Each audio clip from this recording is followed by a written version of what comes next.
Hi all, welcome back to yet another session of physics with super notes.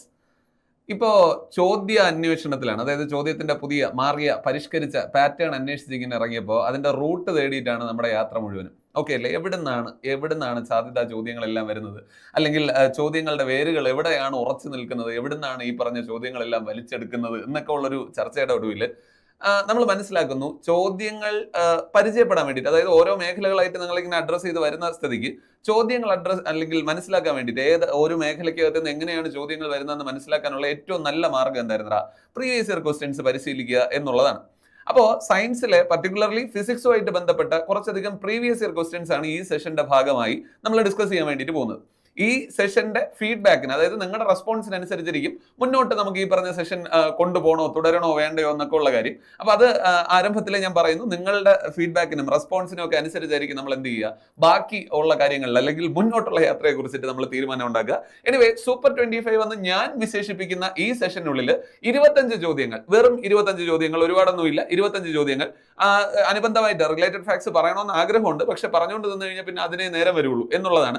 എന്നാലും തീരെ ഒഴിവാക്കിയിട്ടല്ലാതെ ഈ പറഞ്ഞ ഓപ്ഷനുമായിട്ട് ബന്ധപ്പെട്ട റിലേറ്റഡ് ഫാക്ട്സ് കൂടെ പറഞ്ഞ് നമുക്ക് എന്ത് ചെയ്യാം, 25 ചോദ്യങ്ങൾ അടങ്ങുന്ന ഒരു സെഷൻ നമുക്ക് അങ്ങ് കംപ്ലീറ്റ് ചെയ്യാം. അപ്പോൾ ഈ ഫിസിക്സിലെ 25 ചോദ്യങ്ങൾ അടങ്ങുന്ന ഈ സെഷന്റെ അകത്തേക്ക് പെട്ടെന്ന് നിങ്ങൾ ഒന്ന് കേട്ടിരുന്നു കഴിഞ്ഞാൽ മാത്രം മതി ഈ പറഞ്ഞ 25 ചോദ്യങ്ങൾ എവിടെ നിന്ന് വന്നു, അല്ലെങ്കിൽ സിമിലർ ആയിട്ടുള്ള ചോദ്യങ്ങൾ നിങ്ങൾ വന്നു കഴിഞ്ഞാൽ ആൻസർ ചെയ്യാൻ പറ്റുമോ എന്നുള്ള ഒരു ലെവലിലേക്ക്, പറ്റുമോ എന്നല്ല, സംശയമൊന്നുമല്ല, പറ്റും എന്നുള്ള ഒരു കോൺഫിഡൻസിലേക്ക് നിങ്ങൾ എത്തിക്കുക എന്നുള്ളതാണ് ഈ സെഷന്റെ ഉദ്ദേശം. അപ്പൊ എനിവേ ആരംഭിക്കാം. നമുക്ക് ഒരു ചോദ്യം കിടക്കുന്നു. ഒരു വസ്തുവിന്റെ ചലനത്തിൽ ഘർഷണ ബലം ചെയ്യുന്ന പ്രവൃത്തി താഴെ സൂചിപ്പിക്കുന്നവയിൽ ഏതാണ് എന്നുള്ളതാണ് ചോദ്യം. ഘർഷണ ബലം ചെയ്യുന്ന പ്രവൃത്തി ഏത് തരം പ്രവൃത്തിക്ക് ഉദാഹരണമാണ് എന്നുള്ളതാണ് വളരെ സിമ്പിൾ വേർഡ്സിൽ നമ്മൾ എടുത്ത് ചോദിച്ചിരിക്കുന്നത്. എങ്കിൽ നിങ്ങളൊന്ന് മനസ്സിലാക്കണം, പ്രവൃത്തി പ്രധാനമായിട്ടും 3 തരത്തിൽ നമ്മൾ പറയാറുണ്ട്. അതിനെല്ലാം മുമ്പ് പ്രവൃത്തിയെ സ്വാധീനിക്കുന്ന 2 ഘടകങ്ങൾ ബലവും സ്ഥാനാന്തരവുമാണ്. എങ്കിൽ നമ്മൾ എഴുതുന്നു W=F×S. ഓക്കെ അല്ലടാ, W=F×S എന്ന് നമ്മൾ എഴുതുന്നു. W=F×S. Okay, now listen. ബലത്തിന്റെയും സ്ഥാനാന്തരത്തിന്റെയും ഗുണനഫലമായതുകൊണ്ട് തന്നെ പ്രവൃത്തിയുടെ SI യൂണിറ്റ് എന്ന് പറയുന്നത് എന്തായിരുന്നു? Newton metre. ബലത്തിന്റെ SI യൂണിറ്റ് ആയിട്ടുള്ള ന്യൂട്ടൺ, സ്ഥാനാന്തരത്തിന്റെ SI യൂണിറ്റ് ആയിട്ടുള്ള മീറ്റർ. അപ്പൊ പ്രവൃത്തിയുടെ SI യൂണിറ്റ് ന്യൂട്ടൺ മീറ്റർ ആണ്. മറ്റൊരു യൂണിറ്റ്, സ്റ്റാൻഡേർഡ് യൂണിറ്റ് ആയിട്ട് നമ്മൾ എടുക്കാറുള്ളത് ജൂളുമാണ്. 3 ചോദ്യങ്ങളായടാ. പ്രവൃത്തിയെ സ്വാധീനിക്കുന്ന ഘടകങ്ങളാണ് ബലവും സ്ഥാനാന്തരവും. പ്രവൃത്തിയുടെ SI യൂണിറ്റ് ന്യൂട്ടൺ മീറ്റർ ആണ്. മറ്റൊരു യൂണിറ്റ് ആയിട്ട് നമ്മൾ ജൂളിനെയും കൂടെ പറഞ്ഞു. ഇനി ഈ പറഞ്ഞ പ്രവൃത്തിയെ പ്രധാനമായിട്ടും 3 തരത്തിൽ നമ്മൾ ഡിഫൈൻ ചെയ്യാൻ വേണ്ടിയിട്ട് പോവാണ്. അതിനെല്ലാം മുമ്പ് പ്രവൃത്തിയുമായി ബന്ധപ്പെട്ട ഒരു ഇക്വേഷന് ഞാൻ ഒന്നുകൂടെ പരിഷ്കരിക്കുന്നുണ്ട്. W=Fs cos θ എന്ന് ഞാൻ പരിഷ്കരിക്കുന്നുണ്ട്. W=Fs cos θ. എനിക്ക് തോന്നുന്നു തൊട്ടടുത്ത ചോദ്യവും പ്രവൃത്തിയായിട്ട് ചേർന്ന് നിൽക്കുന്നതായതുകൊണ്ട് നമ്മൾ കൂടുതൽ ഡീറ്റെയിൽസിലോട്ടൊന്നും പോണില്ല. നിങ്ങൾ ഓർമ്മിക്കാൻ നിങ്ങളോട് ഞാൻ ആവശ്യപ്പെടുന്നത് ഇത്ര മാത്രമേ ഉള്ളൂ. ഘർഷണ ബലം ചെയ്യുന്ന പ്രവൃത്തി, ഫ്രിക്ഷണൽ ഫോഴ്സ്, ഘർഷണം ബലം ചെയ്യുന്ന പ്രവൃത്തി 1 ഫ്രിക്ഷണൽ ഫോഴ്സ്, 2 ഉയർത്തിയെറിഞ്ഞൊരു വസ്തുവിന്മേൽ ഗുരുത്വാകർഷണ ബലം, അതായത് ഗ്രാവിറ്റേഷണൽ ഫോഴ്സ്. ഓക്കെ അല്ലെ? ഗ്രാവിറ്റേഷണൽ ഫോഴ്സ് ചെയ്യുന്ന ഒരു പ്രവൃത്തി on an object which is displaced upwards, മുകളിലേക്ക് ഉയർത്തിയെറിഞ്ഞ ഒരു വസ്തുവിന്മേൽ ഗുരുത്വാകർഷണ ബലം ചെയ്യുന്ന പ്രവൃത്തി. ഇവന്മാര് രണ്ടുപേരും ചെയ്യുന്ന പ്രവൃത്തി എന്ത് പ്രവൃത്തിയാടാ? നെഗറ്റീവ് പ്രവൃത്തിയാണ്. ബലം താഴേക്ക്, സ്ഥാനാന്തരം മുകളിലേക്ക്. വിപരീത ദിശയിലാണ് സ്ഥാനാന്തരമെങ്കിൽ പ്രവൃത്തി എന്തായിരിക്കും? നെഗറ്റീവ് ആയിരിക്കും. ഓക്കെ ആണല്ലോ? അപ്പോൾ ഘർഷണ ബലത്തെയും ഗുരുത്വാകർഷണ ബലത്തെയും ഓർമ്മിപ്പിക്കുന്നു. മുകളിൽ നിന്ന് ഞെട്ടറ്റ് വീഴുന്ന മാമ്പഴത്തിനുള്ളിൽ ഗുരുത്വാകർഷണ ബലം ചെയ്യുന്ന പ്രവൃത്തി എന്തോന്നാ? മാമ്പഴം താഴേക്ക് വരുന്നു, ഗുരുത്വാകർഷണ ബലം അതേ ദിശയിൽ തന്നെ ആകർഷിക്കുന്നു, എങ്കിൽ അത് പോസിറ്റീവ് ആണ്. അപ്പോൾ ബലം പ്രയോഗിക്കുന്ന അതേ ദിശയിലാണ് വസ്തുവിന്റെ സ്ഥാനാന്തരം ഉണ്ടാവുന്നെങ്കിൽ പ്രവൃത്തി പോസിറ്റീവ് ആണ്. ബലം പ്രയോഗിക്കുന്നതിന് വിപരീത ദിശയിലാണ് സ്ഥാനാന്തരമെങ്കിലാണ് നമ്മൾ എന്തെന്ന് പറഞ്ഞത്? നെഗറ്റീവ് പ്രവൃത്തിയാണ് എന്നുള്ള കാര്യം മനസ്സിലാക്കുക. അപ്പോൾ ഗുരുത്വാകർഷണ ബലവും ഫ്രിക്ഷണൽ ഫോഴ്സും, എങ്കിൽ ഉത്തരമായിട്ട് നമ്മൾ എഴുതിയടാ നെഗറ്റീവ്. ഓക്കെ അല്ലടാ? ഒരു വസ്തുവിന്റെ ചലനത്തിൽ ഘർഷണ ബലം ചെയ്യുന്ന പ്രവൃത്തി ഉറപ്പായിട്ടും എന്തായിരിക്കും? വസ്തു അങ്ങോട്ട് ചലിക്കുന്നു, ഘർഷണ ബലം ഇങ്ങോട്ട് വലിക്കുന്നു, ഓപ്പോസിറ്റ് ഡയറക്ഷനിലാണ്. സോ നെഗറ്റീവ് ആണ്. അടുത്ത ചോദ്യം, തലയിൽ ചുമടുമായി നടന്നു നീങ്ങുന്ന ഒരാൾ ചെയ്യുന്ന പ്രവൃത്തി എന്തായിരിക്കും? ഭാരമേന്തി നടക്കുന്ന ഒരു വ്യക്തി, നിൽക്കുന്നതല്ലടാ, നടക്കുന്ന ഒരു വ്യക്തി. ഈ സന്ദർഭത്തെ വിശദീകരിക്കാൻ നിങ്ങളെ സഹായിക്കുന്നത് W=Fs cos θ എന്ന് പറയുന്ന സമവാക്യമാണ്. W=Fs cos θ. നമ്മളിപ്പോൾ പറഞ്ഞതേ ഉള്ളൂ, പ്രവൃത്തിയുമായിട്ട് ബന്ധപ്പെട്ട സമവാക്യങ്ങളിലേക്ക് നമ്മുടെ ഒരു അഡീഷൻ ആയിട്ട് നമ്മൾ കൊടുക്കുന്നു W=Fs cos θ. പ്രവൃത്തി ഒരു സദിശ അളവാണോ അദിശ അളവാണോ എന്ന് ചോദിച്ചു കഴിഞ്ഞാൽ നിങ്ങൾ നല്ല ഭാഷയിൽ ഉത്തരം കൊടുക്കണം. അദിശ അളവാണ്. പ്രവൃത്തി ഒരു സ്കേലാർ ആണ്. പ്രവൃത്തി ഒരു അദിശ അളവിന് ഉദാഹരണമാണ് എന്നുള്ള കാര്യം കൃത്യമായി ഓർമ്മയിലുണ്ടാവണം. Now listen. ഇവിടെ ഒറ്റ കാര്യം ഓർമ്മിക്കണം. ഈ തീറ്റ എന്ന് പറയുന്ന കോസ് തീറ്റയ്ക്കകത്ത് തീറ്റയുടെ മൂല്യം എന്ന് പറയുന്നത് ബലം പ്രയോഗിക്കുന്ന ദിശയ്ക്കും സ്ഥാനാന്തരം ഉണ്ടാകുന്ന ദിശയ്ക്കും ഇടയിലെ കോണളവാണ്. ബലം പ്രയോഗിക്കുന്ന ദിശയ്ക്കും സ്ഥാനാന്തരം ഉണ്ടാകുന്ന ദിശയ്ക്കും ഇടയിലെ കോണളവ്. ഞാൻ ഇങ്ങനെ കയറ് കെട്ടി വലിക്കുകയാണ് ഒരു വസ്തുവിന്, എന്നോടൊപ്പം വസ്തു വരുന്നുണ്ട്, ഓക്കെ അല്ലേ? അങ്ങനെയാണെങ്കിൽ ഞാൻ ബലം പ്രയോഗിച്ചത് ഒരു ദിശയിലേക്കാണ്, ആ ദിശയിലേക്ക് ഏകദേശം അല്ലെ അതേ എന്തായിരുന്നു ഡയറക്ഷനിലല്ല, പക്ഷേ പർട്ടിക്കുലർ ഒരു ആംഗിളിൽ അതേ ദിശയിൽ തന്നെ വരുന്നുണ്ട് എങ്കിൽ പ്രവൃത്തിയെ നമ്മൾ വിളിച്ച പേരെന്താ? പോസിറ്റീവ് പ്രവൃത്തി എന്നാണ്. ഓക്കെ അല്ലേ? എങ്കിൽ ഞാൻ പറയണു, ഈ കോസ് തീറ്റയുടെ മൂല്യം 90-നേക്കാൾ കുറവായാൽ പ്രവൃത്തി പോസിറ്റീവാണ്. കോസ് തീറ്റയുടെ മൂല്യം 90-നേക്കാൾ കുറവാണെങ്കിൽ, അല്ലെങ്കിൽ തീറ്റയുടെ മൂല്യമാണ്, കോസ് വേണ്ടല്ലോ, സോറി, തീറ്റയുടെ മൂല്യം 90-നേക്കാൾ കുറവാണെങ്കിൽ പ്രവൃത്തി പോസിറ്റീവാണ്. തീറ്റയുടെ മൂല്യം 90-നേക്കാൾ കൂടുതലാണെങ്കിൽ, if it exceeds the value of 90, 90-നേക്കാൾ കൂടുതലാണെങ്കിൽ പ്രവൃത്തി നെഗറ്റീവ് ആണ്. ആൻഡ് അവസാനത്തെ കാര്യമായിട്ട് പറയുന്നത്, if the value of theta is equal to 90, തീറ്റയുടെ മൂല്യം 90 ആണെങ്കിലോ പ്രവൃത്തി 0 പ്രവൃത്തിയാണ്, 0 വർക്കാണ്. ഇവിടെ പറയുന്നു തലയിൽ ചുമടുമായി ആള് നിൽക്കുന്നു, ആള് നിന്നോട്ടെ, തലയിൽ ഒരു ചുമടൊക്കെ ഇരുന്നോട്ടെ, ഇയാൾ എന്ത് ചെയ്യണ്ട? നടക്കുകയാണ്. അതായത് വസ്തുവിന്റെ സ്ഥാനാന്തരം അങ്ങോട്ടേക്ക്, വസ്തുവിലേക്ക് ഇയാൾ പ്രയോഗിക്കുന്ന ബലം മുകളിലേക്ക് അല്ലേ? അവർക്കിടയിലുള്ള കോണളവ് എത്രയിടാ? 90 ഡിഗ്രി. 90 ഡിഗ്രി ആണെങ്കിൽ, തീറ്റയുടെ മൂല്യം 90 ഡിഗ്രി ആണെങ്കിൽ പ്രവൃത്തി എന്ത് പ്രവൃത്തിയാ? 0 പ്രവൃത്തി. ഓർമ്മിക്കേണ്ട വസ്തുത ഇത്ര മാത്രമേ ഉള്ളടാ. തലയിൽ ചുമടുമായി അല്ലെങ്കിൽ തലയിൽ ഭാരവുമായി നിൽക്കുന്ന, അല്ലെങ്കിൽ നിൽക്കുന്നതായാലും നടക്കുന്നതായാലും ചെയ്യുന്ന വ്യക്തി ചെയ്യുന്ന പ്രവൃത്തി എന്ന് പറയുന്നത് എന്തായിരിക്കും? ഇവിടെ 0 പ്രവൃത്തി ആയിരിക്കും എന്നുള്ള കാര്യമാണ് ഓർമ്മയിലുണ്ടാവാൻ. ഓക്കെ ആണോ? 2 ചോദ്യങ്ങളുടെ അകത്ത് നിന്ന് പ്രവൃത്തിയുമായിട്ട് ബന്ധപ്പെട്ട സകലമായ ഏരിയാസ് നമ്മൾ കവർ ചെയ്ത് കഴിഞ്ഞു ഓൾമോസ്റ്റ് അല്ലേ? അപ്പൊ ഇവിടെ ആദ്യത്തേതിന്റെ അകത്ത് പറഞ്ഞു ഘർഷണ ബലവും ഉയർത്തിയെറിഞ്ഞ ഒരു വസ്തുവിന്മേൽ ഗുരുത്വാകർഷണ ബലം ചെയ്യുന്ന പ്രവൃത്തി നെഗറ്റീവ് ആണെന്ന് പറഞ്ഞു. അതുപോലെ എക്സെപ്ഷൻ ആയിട്ട് നമ്മൾ മാറ്റി വെച്ച് പഠിക്കുന്നു, തലയിൽ ചുമടുമായി നിൽക്കുന്ന അല്ലെങ്കിൽ നടക്കുന്ന വ്യക്തി ചെയ്യുന്ന പ്രവൃത്തി എന്ന് പറയുന്നത് എന്ത് പ്രവൃത്തിയാണ്? 0 പ്രവൃത്തിക്ക് ഉദാഹരണമാണ് എന്നുള്ള കാര്യം കൂടെ നമ്മൾ പറഞ്ഞു. Now listen, അടുത്ത ചോദ്യം. ഒരു കേന്ദ്രീകൃത ദ്രവത്തിൽ പ്രയോഗിക്കുന്ന മർദ്ദം എല്ലാ ദിശയിലേക്കും ഒരേ അളവിൽ വ്യാപിക്കും. ഇതിൽ വലിയ ഡെക്കറേഷൻ്റെ ഒന്നും ആവശ്യമില്ല അല്ലേ? നിങ്ങൾക്ക് തന്നെ കൃത്യമായിട്ട് അറിയാവുന്ന ഒരു ചോദ്യമാണ് ഈ പറഞ്ഞ സംഗതി. ഒരു കേന്ദ്രീകൃത ദ്രവം ഇൻ ദ സെൻസ് ഒരു എന്തായിരുന്നു ലിക്വിഡ് ഇൻ എന്ത് സ്റ്റേറ്റ്, ഒരു റെസ്റ്റിലിരിക്കുന്ന അല്ലെങ്കിൽ നിശ്ചലാവസ്ഥയിലിരിക്കുന്ന ഒരു ദ്രാവകത്തിന്റെ കാര്യം എടുക്കാം. ഈ ദ്രാവകത്തിൽ നിങ്ങൾ ഒരു മർദ്ദം പ്രയോഗിക്കുകയാണെങ്കിൽ അത് എല്ലാ ദിശയിലേക്കും അല്ലെങ്കിൽ എല്ലാ ഭാഗത്തേക്കും ഒരുപോലെ വ്യാപിക്കും എന്നുള്ളതാണ് ആര് പറയണേ? പാസ്കൽ പറയുന്നത്. അതായത് ഇത് ഉത്തരമായി വരേണ്ടത് പാസ്കൽ നിയമം എന്നുള്ളതാണ് ഉത്തരം. ഓക്കെ അല്ലടാ? അതായത് ഒരു ദ്രാവകത്തിനകത്തേക്ക് നിങ്ങൾ മർദ്ദം പ്രയോഗിക്കുന്നു, ഈ മർദ്ദം എന്ന് പറയുന്നത് ദ്രാവകത്തിന്റെ എല്ലാ ഭാഗത്തും ഒരുപോലെ വ്യാപിക്കും എന്നുള്ളതാണ് പാസ്കൽ നിയമം പറയുന്നത്. ഓക്കെ അല്ലടാ? അപ്പോൾ ഒരു കേന്ദ്രീകൃത ദ്രവത്തിൽ പ്രയോഗിക്കുന്ന മർദ്ദം എല്ലാ ദിശയിലേക്കും ഒരേ അളവിൽ വ്യാപിക്കും എന്നുള്ളത് ഏത് നിയമമാണ്? പാസ്കൽ നിയമമാണ് എന്നുള്ള കാര്യം മനസ്സിലാക്കുക. ആർക്കിമിഡീസ് സിദ്ധാന്തം എന്താണെന്ന് അറിയായിരിക്കുമല്ലോ, പ്ലവക്ഷമ ബലം. ഒരു വസ്തു ആദേശം ചെയ്യുന്ന ദ്രവത്തിന്റെ ഭാരം എന്നുള്ളത് വസ്തുവിൽ അനുഭവപ്പെടുന്ന പ്ലവക്ഷമ ബലത്തിന് തുല്യമായിരിക്കും എന്ന് പറയുന്നതായിരുന്നു ആർക്കിമിഡീസ് തത്വം. ബെർണോളിസ് തത്വത്തിനകത്ത് പ്രഷറും സ്പീഡും തമ്മിലുള്ള ബന്ധമാണ്.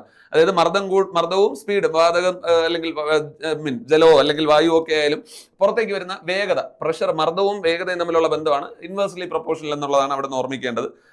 ഇക്വേഷൻ ഓഫ് കണ്ടിന്യൂറ്റി ഏകദേശം ഇതൊക്കെ തന്നെയാണ് പറയുന്നത്. എനിവേ, ഒരു കേന്ദ്രീകൃത ദ്രവത്തിൽ പ്രയോഗിക്കുന്ന മർദ്ദം എല്ലാ ദിശയിലേക്കും ഒരേ അളവിൽ വ്യാപിക്കും എന്നുള്ളത് പാസ്കൽ നിയമമായിട്ട് ബന്ധപ്പെട്ടതാണ്. ഓർമ്മിച്ചോളണേടാ, ഹൈഡ്രോളിക് എന്നൊരു വാക്ക് വന്നു കഴിഞ്ഞാൽ ജാക്കായാലും ഹൈഡ്രോളിക് ജാക്കായാലും ഹൈഡ്രോളിക് ബ്രേക്ക് ആയാലും ഹൈഡ്രോളിക് ലിഫ്റ്റ് ആയാലും ഹൈഡ്രോളിക് പ്രസ് ആയാലും ഒക്കെയും ഏത് നിയമത്തിനെ ഒബേ ചെയ്യുന്നു? പാസ്കൽ നിയമത്തിനെ ഒബേ ചെയ്യുന്നു. അതായത് ഹൈഡ്രോളിക് എന്നൊരു വാക്ക് കണ്ടു കഴിഞ്ഞാൽ തന്നെ നിങ്ങൾ ഉറപ്പിക്കും ഇത് ഏത് നിയമം? പാസ്കൽ നിയമം. ഓക്കെ അല്ലടാ? പാസ്കൽ നിയമമാണ് എന്നുള്ള കാര്യം ഉറപ്പിക്കും. റീസെന്റ് ആയിട്ട് ചോദിച്ചതാണ് എന്തായിരുന്നു? മണ്ണുമാന്തി യന്ത്രത്തിന്റെ അല്ലെങ്കിൽ എക്സ്കവേറ്ററിന്റെ പ്രവർത്തന തത്വം. അവിടെ എല്ലാം ഈ പറഞ്ഞ പാസ്കൽ നിയമമാണ് ഉപയോഗിക്കുന്നത് എന്നുള്ള കാര്യം കൃത്യമായെന്ന് ഓർമ്മയിലുണ്ടാവണം. Okay, moving on to the next one. Projectile motion ഉദാഹരണം. മലയാളത്തിൽ ഇതിനെ വക്രരേഖാ ചലനം എന്ന് നമുക്ക് പറയാം. വക്രരേഖാ ചലനം. ഈ വക്രരേഖാ ചലനം എന്ന് പറയുന്ന പരിപാടി വേറെ ഒന്നുമല്ലടാ. നേർരേഖാ ചലനം എന്ന് പറഞ്ഞു കഴിഞ്ഞാൽ എന്തായിരുന്നു? സഞ്ചാരപാത നേർരേഖയായ തരം ചലനങ്ങൾ വിളിക്കുന്നവരായിരുന്നു നേർരേഖാ ചലനം. സഞ്ചാരപാത നേർരേഖയായ തരം ചലനങ്ങൾ വിളിക്കുന്നവരായിരുന്നു എന്ത്? നേർരേഖാ ചലനം. അപ്പൊ വക്രരേഖ എന്ന് പറഞ്ഞു കഴിഞ്ഞാൽ എന്തായിരിക്കും? സഞ്ചാരപാത വക്രരേഖയായ തരം ചലനങ്ങൾ. വളഞ്ഞ പാതയാണെങ്കിൽ, വക്രരേഖയാണെങ്കിൽ അത്തരത്തിലുള്ള ചലനങ്ങൾ നമ്മൾ വിളിക്കുന്നവരായിരുന്നു എന്ത്? വക്രരേഖാ ചലനം അല്ലെങ്കിൽ പ്രൊജക്ടൈൽ മോഷൻ എന്ന് പറയുന്ന സംഗതി. ഇവിടെ താഴെ പറയുന്ന ഒരു ഉദാഹരണം കണ്ടുപിടിക്കാനാണ് ചോദിച്ചിരിക്കുന്നത് നമ്മളെടുത്ത്. ഒരു പ്രൊജക്ടൈലിന് ഏറ്റവും ഉയർന്ന റേഞ്ച് കിട്ടുന്ന, അതായത് ഏറ്റവും ഉയർന്ന റേഞ്ച് കിട്ടുന്ന കോണളവ് എന്ന് പറയുന്നത് എത്രയായിരുന്നടാ? 45 എന്നുള്ള കാര്യം നിങ്ങൾക്കറിയാം. ഓക്കെ അല്ലേ? ഒരു പ്രൊജക്ടൈലിന് ഏറ്റവും ഉയർന്ന റേഞ്ച് കിട്ടുന്നത്, ഏറ്റവും കൂടിയ റേഞ്ച് കിട്ടുന്നത് 45 ഡിഗ്രി കോണളവിലാണ് എന്നുള്ള കാര്യം നിങ്ങൾക്കറിയാം. എങ്കിൽ ഇവിടെ നോക്കാടാ, ജാവലിൻ, നമ്മുടെ നീരജ് ചോപ്ര എറിയുന്ന ജാവലിൻ ഏകദേശം ഇങ്ങനെ തന്നെയാണെന്നേ. റോക്കറ്റ് അവിടെ നിൽക്കട്ടെ, മിസൈലിലേക്ക് പോവാം. മിസൈലിന്റെ ചലനം, ഏതെങ്കിലും മിസൈൽ ഇങ്ങനെ മുകളിലോട്ട് പോയി ഇങ്ങനെ പൊട്ടിത്തെറിക്കാറുണ്ടോ? ഇങ്ങനെയൊക്കെയാണോ മിസൈൽ പൊട്ടുന്നത്? നെവർ. അവിടെ അങ്ങനെയൊന്നും അല്ല. മിസൈൽ എന്ന് പറയുന്ന സാധനം ഒരു കരയിൽ നിന്ന് തൊടുത്തു കഴിഞ്ഞാൽ മറ്റേ ഇടത്തേക്ക് പോയി പൊട്ടണം, ശരിയല്ലേ? അവിടെ പൊട്ടിത്തെറിക്കണം. എങ്കിൽ മിസൈലിന്റെ ചലനവും സിമിലർ ആണ്. ഈ പറഞ്ഞ എന്തായിരുന്നു പ്രൊജക്ടൈലിന് ഉദാഹരണമാണ്. അതായത് എയും സിയും വന്നറ, അപ്പൊ പിന്നെ ആരും ഉണ്ടാവും? ബിയും ഉണ്ടാവും. കാരണം ആ പറഞ്ഞ ഓപ്ഷൻ മാത്രമേ റിമൈനിങ് ആയിട്ടുള്ളൂ. എങ്കിൽ ശരിയായ ഉത്തരം എന്നുള്ളത് 3 പേരും. റോക്കറ്റിന്റെ ചലനം, മിസൈലിന്റെ ചലനം, പിന്നെ എന്തായിരുന്നടാ നമ്മുടെ ജാവലിന്റെ ചലനം. ഇതെല്ലാം പ്രൊജക്ടൈൽ മോഷൻ ഉദാഹരണമാണ് എന്നുള്ള കാര്യം ഒന്ന് ഓർമ്മയിൽ ഉണ്ടാവണം.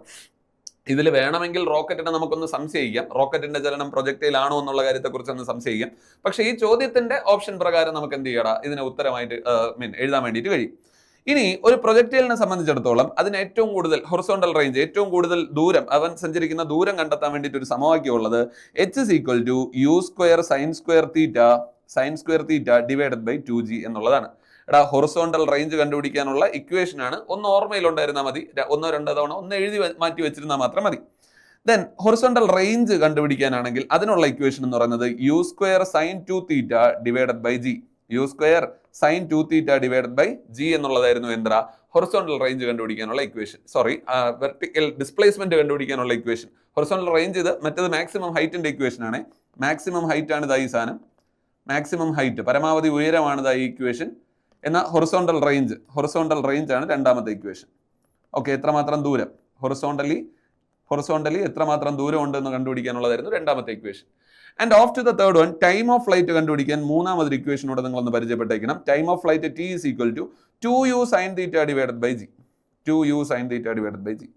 ഈ 3 ഇക്വേഷൻസിനെയും കൂടെ ജസ്റ്റ് ഇതിന്റെ പാർട്ടായിട്ട് നിങ്ങളൊന്ന് മാറ്റി വച്ചേക്കണം. ഓക്കെ അല്ലേ? അപ്പൊ എന്ത് തന്നെയായാലും നമ്മളിപ്പോൾ സംസാരിച്ച ആരെ കുറിച്ചാണ്? പ്രൊജക്ടൈലിനെ കുറിച്ചാണ്. മലയാളത്തിൽ അതിനെ നമ്മൾ വക്രരേഖാ ചലനം എന്ന് നമ്മൾ വിളിച്ചു.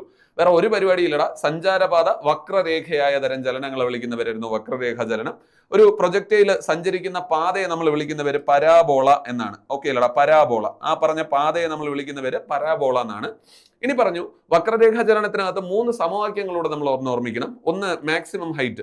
ഈ പറഞ്ഞ പ്രൊജക്ടൈൽ ഒരു തരനിരപ്പിൽ നിന്ന്, അല്ലെങ്കിൽ നമ്മൾ എവിടെ നിന്നാണ് പ്രൊജക്ട് ചെയ്യുന്നത് അവിടെ നിന്ന് എത്രമാത്രം മാക്സിമം ഉയരത്തിലേക്ക് എത്തിയെന്ന് കണ്ടുപിടിക്കാൻ വേണ്ടിയിട്ട് നമ്മളെ സഹായിക്കുന്ന equation h=u²sin²θ divided by 2g എന്നുള്ളതാണ്. ആ പ്രൊജക്ടൈലിന്റെ തന്നെ ഹൊറിസോണ്ടൽ റേഞ്ച് എത്രമാത്രം ദൂരത്തിലേക്ക് നമുക്ക് അതിനെ പ്രൊജക്ട് ചെയ്യാൻ കഴിയും എന്നുള്ളത് കണ്ടെത്താൻ നമ്മളെ സഹായിക്കുന്ന equation r=u²sin2θ divided by g എന്നുള്ളതാണ്.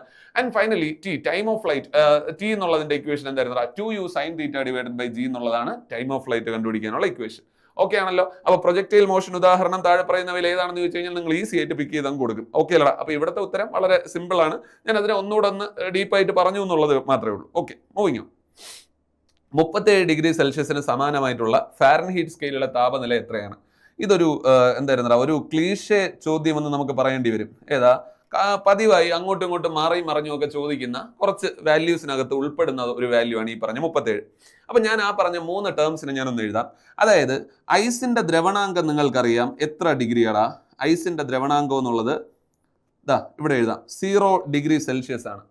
ഐസിന്റെ അല്ലെങ്കിൽ ജലം ഘനീഭവിക്കുന്ന താപനിലയാണ് 0 ഡിഗ്രി സെൽഷ്യസ്. ഇനി നമുക്കറിയാവുന്ന മറ്റൊരുത്തനാണ് 100 ഡിഗ്രി സെൽഷ്യസ്. ജലത്തിന്റെ തിളനിലയാണ് 100 ഡിഗ്രി സെൽഷ്യസ്. ഒപ്പം മനുഷ്യ ശരീരത്തിന്റെ താപനിലയാണ് 37 ഡിഗ്രി സെൽഷ്യസ്. ഈ പറഞ്ഞ 3 വാല്യൂസ് അറിയിരിക്കുമല്ലോ. 0 ഡിഗ്രി സെൽഷ്യസ് എന്നുള്ളത് ഐസിന്റെ ദ്രവണാങ്കം, 100 ഡിഗ്രി സെൽഷ്യസ് എന്നുള്ളത് ജലത്തിന്റെ തിളനില, ആൻഡ് 37 ഡിഗ്രി സെൽഷ്യസ് എന്നുള്ളത് മനുഷ്യ ശരീരത്തിന്റെ താപനില. എനിക്ക് ഇവന്മാരെ 3 സ്കെയിലിൽ ഒന്ന് റെപ്രസെന്റ് ചെയ്യണമെന്ന് ഭയങ്കര ആഗ്രഹം. ഓക്കെ അല്ലടാ? ഇവന്മാരെ എനിക്ക് ഏതിലൊക്കെ സെൽഷ്യസ് ഓക്കെ റെപ്രസെന്റ് ചെയ്തിട്ടുണ്ട്. എനിക്ക് ഇതിനെ ഡിഗ്രി ഫാരൻഹീറ്റിലും ഒപ്പം കെൽവിനിലും റെപ്രസെന്റ് ചെയ്യണം. ഓക്കെ അല്ലേ? അപ്പൊ നിങ്ങളുടെ സഹായത്തോടെ ഞാനും 0 ഡിഗ്രി സെൽഷ്യസ് എന്നുള്ളത് എത്ര ഡിഗ്രി ഫാരൻഹീറ്റ് ആടാ? 32 ഡിഗ്രി ഫാരൻഹീറ്റ് ആണ്. 0 ഡിഗ്രി സെൽഷ്യസ് എന്നുള്ളത് 32 ഡിഗ്രി ഫാരൻഹീറ്റ് ആണ്. പഠിച്ചേ പറ്റൂ, നിർബന്ധമായിട്ടും പഠിച്ചേ പറ്റൂ. മറ്റു ചോദ്യങ്ങളുടെ അകത്ത് ഇത് ചോദിച്ചിട്ടുള്ള ചോദ്യമാണ്. ഇനി നിർബന്ധമായും പഠിച്ചോ, ജലത്തിന്റെ തിളനില ഫാരൻഹീറ്റ് സ്കെയിലിൽ എത്രയാണെന്നുള്ളത് ഒരു പ്രീവിയസ് ഇയർ ക്വസ്റ്റൻ ആണ്. എനിവേ 100 ഡിഗ്രി സെൽഷ്യസിന് ഇക്വലന്റ് ആയിട്ടുള്ള ഫാരൻഹീറ്റ് വാല്യൂ എന്ന് പറയുന്നത് 212 ഡിഗ്രി ഫാരൻഹീറ്റ് ആണ്. എത്രയായിരുന്നടാ? 212. ഇനി ഇതിനെ മൈനസ് എന്നൊന്നും ഓർമ്മിച്ച് കളയല്ലേ. ഇതിന് വായിക്കുമ്പോഴത്തേക്കും വേറെ മൈനസ് എന്നൊന്നും ഓർമ്മിച്ച് കളയരുത്. Okay, and finally 37 degree Celsius. മനുഷ്യ ശരീരത്തിന്റെ താപനില 37 ഡിഗ്രി സെൽഷ്യസ് ആണെന്നുള്ള കാര്യം നമുക്കറിയാം. ആ 37 ഡിഗ്രി സെൽഷ്യസ് എന്നുള്ളത് എത്ര ഡിഗ്രി ഫാരൻഹീറ്റ് ആണെന്ന് അറിയാമോ?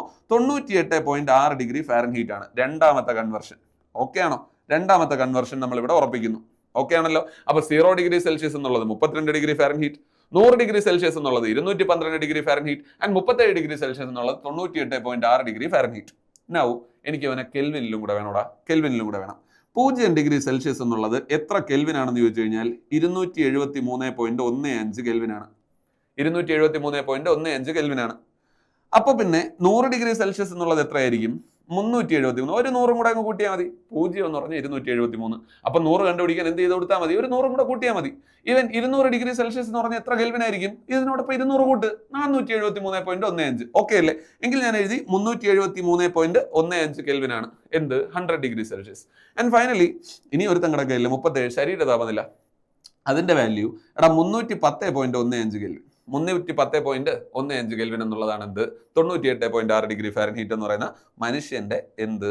ഹ്യൂമൻ ബീയിങ്സിന്റെ ബോഡി ടെമ്പറേച്ചർ എന്ന് പറയുന്ന സാധനം. ഓക്കെ ആണോ? ക്ലിയർ ആണല്ലോ? ഇത് വെണ്ടയ്ക്ക് അക്ഷരത്തിൽ പഠിച്ചെടുത്തേ പറ്റുള്ളൂ. നെറ്റിൽ വേണമെങ്കിൽ എഴുതി വേണ്ട കോംപ്ലിക്കേറ്റഡ് ആക്കണ്ട. എനിവേ 98.6 ആണ് എന്നുള്ളത് ഞാൻ ഇനി പറയേണ്ട ആവശ്യമുണ്ടോടാ? 98.6°. ഓക്കെ അല്ലേ? അപ്പൊ ഈ വാല്യൂസിന് ഒന്ന് ഓർമ്മയിൽ ഉണ്ടാവണേ, നിർബന്ധമായിട്ട് ഓർമ്മയിൽ ഉണ്ടാവണേ. 0, 100, 37. 0°C എന്നുള്ളത് 32°F ആണ്. അത് തന്നെ 273.15 കെൽവിൻ ആണ്. 100°C എന്നുള്ളത് 212, 212°F ആണ്. ഒപ്പം 373.15 കെൽവിൻ ആണ്. ആൻഡ് ഫൈനലി 37°, അതായത് ബോഡി ടെമ്പറേച്ചർ എന്ന് പറയുന്ന സാധനം 98.6°F ആണ്. ഒപ്പം 310.15 കെൽവിനുമാണ് എന്നുള്ള കാര്യം മനസ്സിലാക്കുക. Off to the next one. മഴവില്ലുണ്ടാകുന്നതിന് കാരണം പ്രകാശത്തിന്റെ ഏത് പ്രതിഭാസമാണ് എന്നുള്ളതാണ് ചോദ്യം. മഴവില്ലിന്റെ കാരണം. അവിടെ ഓർമ്മിക്കേണ്ട ഒരു കാര്യം, മഴവില്ലിന്റെ കാരണങ്ങളിൽ ആദ്യം പ്രൈമ ഫേസി, ഒറ്റ നോട്ടത്തിൽ നമ്മൾ പറയുന്നു മഴവില്ലെന്ന് പറഞ്ഞാൽ എന്തോന്നാ? സൂര്യപ്രകാശം ഈ പറഞ്ഞ ജലകണികകളിലേക്ക് പതിക്കുന്നു. അതിന്റെ ഫലമായിട്ട് ഈ ജലത്തിനകത്ത് നടക്കുന്ന എന്തോ ഒരു പ്രകാശ പ്രതിഭാസത്തിന്റെ ഫലമായി അത് ഘടകവർണ്ണങ്ങളായി വേർപിരിയുന്നു. ആണോ? അല്ലെ? ഘടകവർണ്ണങ്ങളായി വേർപിരിയുന്നു. ആ പറഞ്ഞ പ്രകാശ പ്രതിഭാസത്തെ വിളിക്കുന്ന പേരായിരുന്നു പ്രകീർണനം. അല്ലേ? എന്തായിരുന്നു? Dispersion of light. ഒറ്റ വാക്കിലാണെങ്കിൽ ഉത്തരം ഇത് തന്നെടാ. ഒറ്റ ഓപ്ഷനേ ഉള്ളൂ. പ്രകീർണനം ഒന്ന് മാത്രമാണ് ഓപ്ഷൻ എങ്കിൽ നമ്മൾ ഇത് തന്നെ നിർബന്ധമായിട്ട് അടിക്കും, വേറെ പ്രശ്നമൊന്നുമില്ല. പക്ഷേ ഇവിടെ മഴവില്ലുണ്ടാകുന്നതിന് കാരണം പ്രകാശത്തിന്റെ ഏത് പ്രതിഭാസം എന്നാണ്. ഓക്കെ, പ്രകീർണനം ഒന്ന് നമ്മൾ ഓപ്ഷനിൽ കാണുന്നു, നമ്മൾ മാർക്ക് ചെയ്യുന്നു, കറുപ്പിക്കുന്നു. കറുപ്പിച്ച് കഴിഞ്ഞിട്ടാണ് നമ്മൾ വീണ്ടും ആലോചിക്കുന്നത് പ്രകീർണനത്തിന്റെ ഡാഡിയുടെ പേര് അപവർത്തനം എന്നാണ്. അതായത് പ്രകീർണനം എന്ന് പറയുന്ന പ്രകാശ പ്രതിഭാസം ഉണ്ടാകാനുള്ള കാരണം അപവർത്തനമാണ്. അപ്പൊ അപവർത്തനം ഉത്തരവല്ലേ? അപവർത്തനം ഉത്തരവാവണം എങ്കിൽ അത് രണ്ടെണ്ണമായി. ഇനി ഒരു ജലകണികയ്ക്കുള്ളിലേക്ക് പ്രകാശം പ്രവേശിച്ചു, അതുവഴി തന്നെ അങ്ങ് കടന്നുപോയി കഴിഞ്ഞാൽ പിന്നെ ഏത് മഴവില്ല്? തട്ടി തിരിച്ചു പറഞ്ഞൂടാ. അതായത് ഈ പറഞ്ഞ 3 പ്രകാശ പ്രതിഭാസങ്ങൾ ആരൊക്കെ? പ്രകീർണനം, ഒപ്പം അപവർത്തനം, പിന്നെ പൂർണ്ണാന്തര പ്രതിപതനം. TIR എന്ന് ഞാൻ തൽക്കാലം എഴുതാം. Total internal reflection. പ്രകീർണനം, അപവർത്തനം, പൂർണ്ണാന്തര പ്രതിപതനം. ഇവന്മാര് 3 പേരും ഒരുമിച്ച് നടക്കുമ്പോൾ മാത്രമാണ് എന്തുണ്ടാവുന്നത്? മഴവില്ലുണ്ടാകുന്നത്. ദാറ്റ്സ് വൈ എല്ലാ മഴ സമയത്തും എന്തുണ്ടാവാറുമില്ല? മഴവില്ലുണ്ടാകാറുമില്ല. പറഞ്ഞ കാര്യം മനസ്സിലായില്ലേ? മഴവില്ലിന്റെ രൂപീകരണവുമായി ബന്ധപ്പെട്ട പ്രകാശ പ്രതിഭാസം. ഒറ്റ ചോദ്യമാണ്, ഒറ്റ ഉത്തരവാണെങ്കിൽ അത് ഉറപ്പായും പ്രകീർണനം തന്നെയാണ്. ഓക്കെ അല്ലേ? പ്രകീർണനം തന്നെയാണ്, തർക്കമില്ല.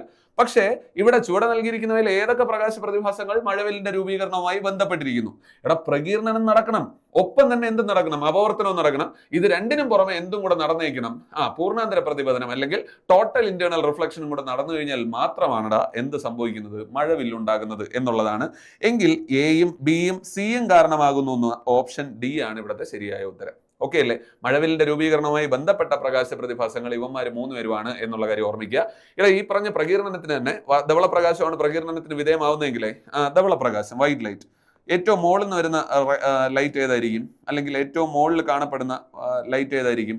നിറം ഏതായിരിക്കും? അത് റെഡ് ആയിരിക്കും. ഏറ്റവും താഴെ വയലറ്റും ആയിരിക്കും. അതായത് വേവ് ലെങ്ത്, താരതമ്യേന തരംഗ ദൈർഘ്യം കൂടിയവൻ, തരംഗ ദൈർഘ്യം കൂടിയവന് വ്യതിയാന നിരക്ക് കുറവായിരിക്കും.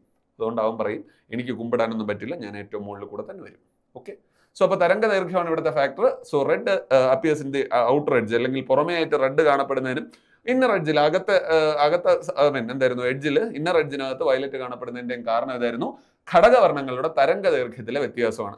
തരംഗ ദൈർഘ്യം കൂടിയവൻ മുകളിൽ നിന്ന് വരും, തരംഗ ദൈർഘ്യം കുറഞ്ഞവൻ താഴെ നിന്നും പോകും എന്നുള്ള കാര്യമാണ് ഓർമ്മയിലുണ്ടാവുക. ഓക്കെ അല്ലേ? ക്ലിയർ അല്ലേ? Off to the next question. ശബ്ദതരംഗത്തിന്റെ പ്രത്യേകത താഴെ പറയുന്നവയിൽ ഏതാണ്? ചുവടെ നൽകിയിരിക്കുന്ന എല്ലാം ശബ്ദതരംഗത്തിന്റെ പ്രത്യേകതയാണെന്ന് തോന്നുന്നു. ഇതിൽ ഏതൊക്കെയാണ് ശബ്ദതരംഗത്തിന്റെ പ്രത്യേകത, ഏതാണ് എന്നുള്ളതാണ് ചോദ്യം. എങ്കിൽ നമുക്കിവിടെ ഒരു കമ്പാരിസണിലേക്ക് പോവാം. ആരൊക്കെ? ശബ്ദവും പ്രകാശവും. ഞാൻ പ്രകാശത്തെയും ശബ്ദത്തെയും ജസ്റ്റ് ഒന്ന് കമ്പയർ ചെയ്യുന്നു. ലൈറ്റും സൗണ്ടും ഇടാം. ലൈറ്റ് ആൻഡ് സൗണ്ട്സ് കൊള്ളാമല്ലേ? അത് കോമ്പിനേഷൻ. എനിവേ പ്രകാശത്തെയും ശബ്ദത്തെയും ഞാനൊന്ന് കമ്പയർ ചെയ്യുന്നു. ഇവിടെ എപ്പോഴും ഓർമ്മ ചെയ്യണം, പ്രകാശം എന്താണോ അതല്ല ശബ്ദം. അതിന്റെ എക്സാക്ട് ഓപ്പോസിറ്റ് ആയിരിക്കും ശബ്ദം. ഓക്കെ അല്ലേ? അതായത് വേറെ ഒന്നും ഞാൻ ഒരുപാടൊന്നും ഡീറ്റെയിൽ പോകുന്നില്ല, 2 പോയിന്റ് മാത്രം. പ്രകാശം ദാ കിടക്കുന്ന പ്രകാശം. പ്രകാശം എന്താണെന്ന് പറഞ്ഞു? പ്രകാശം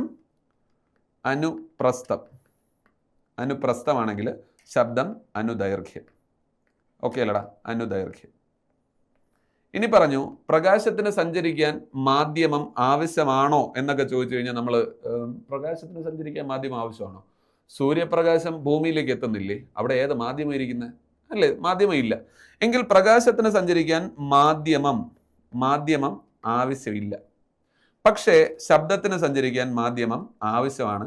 അതാണ് നമ്മുടെ അന്തരീക്ഷം ഇല്ലാത്ത ചന്ദ്രനിലൊക്കെ പോയിട്ട് ചായ അടിക്കാൻ ആക്ഷൻ കാണിക്കേണ്ടി വരുന്നത്. ഒരു ചായ എന്നൊക്കെ പറയേണ്ടി വരുന്നതിന്റെ കാരണം അതാണ്. അതായത് ശബ്ദത്തിന് സഞ്ചരിക്കാൻ മാധ്യമം ആവശ്യമാണ്. മാധ്യമം ഇല്ല എങ്കിൽ ശബ്ദം സഞ്ചരിക്കില്ല. മൂന്നാമത് ഇത് രണ്ടുമാണ് പ്രോമിനന്റ്ലി നിങ്ങൾ ഓർമ്മിക്കേണ്ടത്. ഇത് രണ്ടുമാണ്. പ്രകാശം അനുപ്രസ്ഥമാണ്, ശബ്ദം അനുദൈർഘ്യമാണ്. പ്രകാശത്തിന് സഞ്ചരിക്കാൻ മാധ്യമം ആവശ്യമില്ല, ശബ്ദത്തിന് സഞ്ചരിക്കാൻ മാധ്യമം ആവശ്യമാണ്. എൻ്റെ ഒരു സന്തോഷത്തിന് ഇത് പറഞ്ഞുകൊണ്ടിരുന്നു കഴിഞ്ഞാൽ ഇതിന് നേരം വരുള്ളേ. എനിവേ, എൻ്റെ ഒരു സന്തോഷത്തിന് ഒരു ചെറിയ കാര്യം കൂടെ പറഞ്ഞോട്ടെ. പ്രകാശം ഏറ്റവും കൂടുതൽ വേഗതയിൽ സഞ്ചരിക്കുന്നത് ശൂന്യതയിലാണ്. അല്ലെങ്കിൽ ഞാൻ വായു എന്ന് എഴുതുകയാണ് തൽക്കാലം. വായുവിലൂടെയാണ് പ്രകാശ വേഗത ഏറ്റവും കൂടുതൽ. വായു അതിനേക്കാൾ കുറച്ച് കുറവാണ്. വായുവിലൂടെയാണ് ഏറ്റവും വേഗതയിൽ സഞ്ചരിക്കുന്നത്. അതിനേക്കാൾ കുറച്ച് കുറവാണ് ദ്രാവകങ്ങളിൽ. ഏറ്റവും കുറവാണ് ഇവിടെ ഖരം.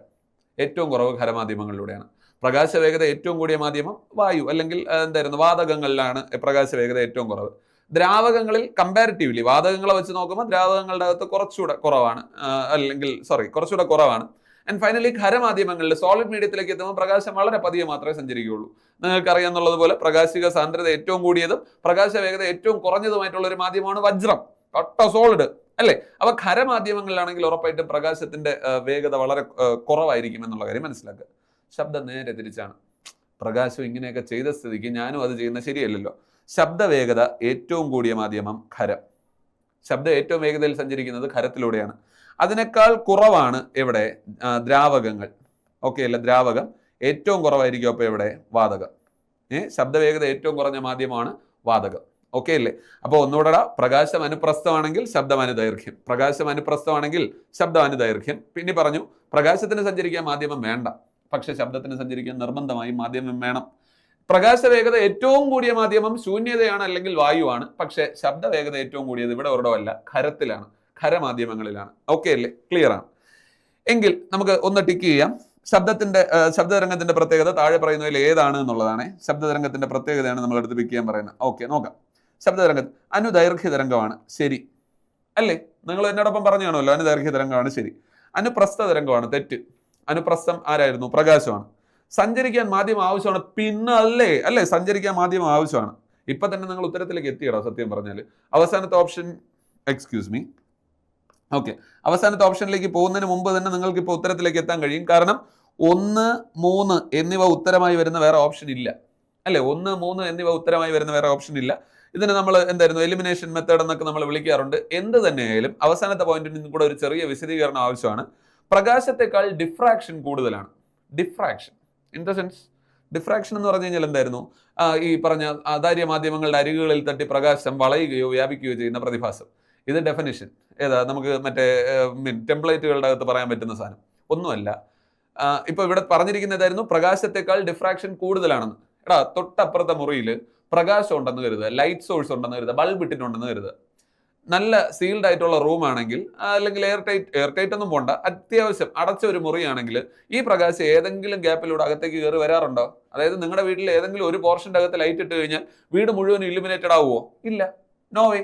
അപ്പൊ അങ്ങനെയല്ല, പ്രകാശത്തിന് അതിനുള്ള കഴിവൊന്നുമില്ല. അല്ലെങ്കിൽ പ്രകാശം അന്യരുടെ കാര്യത്തിൽ ഇടപെടാറില്ല. ഓക്കെ അല്ലേ? അതുകൊണ്ട് തന്നെ പ്രകാശത്തിന്റെ ഡിഫ്രാക്ഷൻ റേറ്റ്, അതല്ലെങ്കിൽ ഈ പറഞ്ഞ ഇതിന്റെ ഇടയിൽ കൂടെയൊക്കെ കയറി വരുന്ന റേറ്റ് വളരെ കുറവാണ്. എന്നാൽ ശബ്ദമാണെങ്കിലോ അത്യാവശ്യം അപ്പുറത്ത് ഉറക്കെ സംസാരിച്ചു കഴിഞ്ഞാൽ നമ്മൾ എന്ത് ചെയ്യാറുണ്ട്? ഇപ്പുറത്ത് കേൾക്കാറുണ്ട്. ശരിയല്ലേ? ഇപ്പൊ കേൾക്കാൻ വയ്യ. ഓക്കെ, എനിവേ, അത്തരത്തിലാണ് നമ്മുടെ ശബ്ദത്തിന്റെ പ്രത്യേകത. തൊട്ടപ്പുറത്ത് സംസാരിക്കുന്ന കാര്യങ്ങളെല്ലാം നമുക്ക് ഇപ്പുറത്ത് കൃത്യമായി കൃത്യതയോടുകൂടി കേൾക്കാൻ വേണ്ടിയിട്ട് കഴിയാറുണ്ട്. എങ്കിൽ നമ്മൾ പറയുന്നു പ്രകാശത്തെക്കാൾ ശബ്ദത്തിനാണ് ഡിഫ്രാക്ഷൻ. അതാണ് വ്യാപിച്ചിങ്ങ് കയറി വരുന്നത് തന്നെ. അപ്പൊ പ്രകാശത്തെക്കാൾ ഡിഫ്രാക്ഷൻ കൂടുതലാണ് ശബ്ദത്തിന്. എങ്കിൽ ഈ പറഞ്ഞ എല്ലാ പ്രസ്താവനകളും ഇൻക്ലൂഡഡ് ആയി വരുന്ന ഓപ്ഷൻ എന്ന് പറയുന്ന ഓപ്ഷൻ എ ആണ്. ഓക്കെ അല്ലടാ? ഓപ്ഷൻ എ ആണ്. ഓപ്ഷൻ എക്കകത്ത് നമ്മൾ മനസ്സിലാക്കുന്നു പ്രകാശം അനുദൈർഘ്യ തരംഗമാണ്. ശബ്ദം അനുദൈർഘ്യ തരംഗമാണ്. ശബ്ദത്തിന് സഞ്ചരിക്കാൻ മാധ്യമം ആവശ്യമാണ്. ശബ്ദത്തെക്കാൾ പ്രകാശത്തെക്കാൾ ഡിഫ്രാക്ഷൻ കൂടുതലാണ്. ക്ലിയർ ആണല്ലോ? അപ്പൊ ഈ പറഞ്ഞ മൂന്ന് ടേമും കിട്ടും എന്ന് തന്നെയാണ് എൻ്റെ വിശ്വാസം.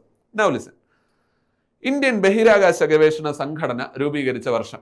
ഇന്ത്യൻ ബഹിരാകാശ ഗവേഷണ സംഘടന, Indian space research organisation, ISRO, was formed in the year 1969 August 15th.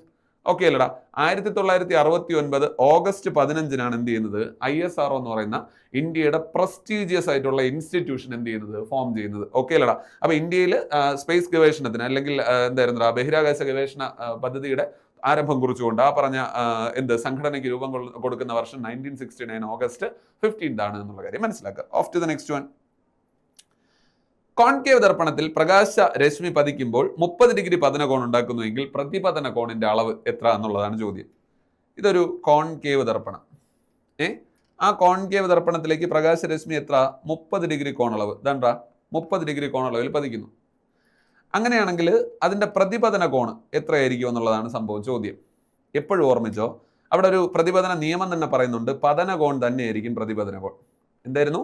പതന കോണും പ്രതിപതന കോണും എന്തായിരിക്കും? തുല്യമായിരിക്കും. പതന കോണും പ്രതിപതന കോണും തുല്യമാണ്. ഓക്കെ അല്ലേ? പതന കോണും പ്രതിപതന കോണും തുല്യമായതുകൊണ്ട് തന്നെ 30 ഡിഗ്രി ആണെങ്കിൽ 30 ഡിഗ്രി, 50 ആണെങ്കിൽ 50, 100 ആണെങ്കിൽ 100 വേണ്ട, അത്രയും ഘടിപ്പിക്കണ്ട. ഓക്കെ, 20 ആണെങ്കിൽ 20. ഓക്കെ, സോ എനിവേ കോൺകേവ് ദർപ്പണത്തിൽ പ്രകാശരശ്മി പതിക്കുമ്പോൾ 30 ഡിഗ്രി പതന കോണാണെങ്കിൽ പ്രതിപതന കോണം എത്ര തന്നെയാണ്? 30 ഡിഗ്രി തന്നെയാണ്. സോ ഓപ്ഷൻ ബി ആണ് ഇവിടുത്തെയും ശരിയായ ഉത്തരം. Okay, so moving on.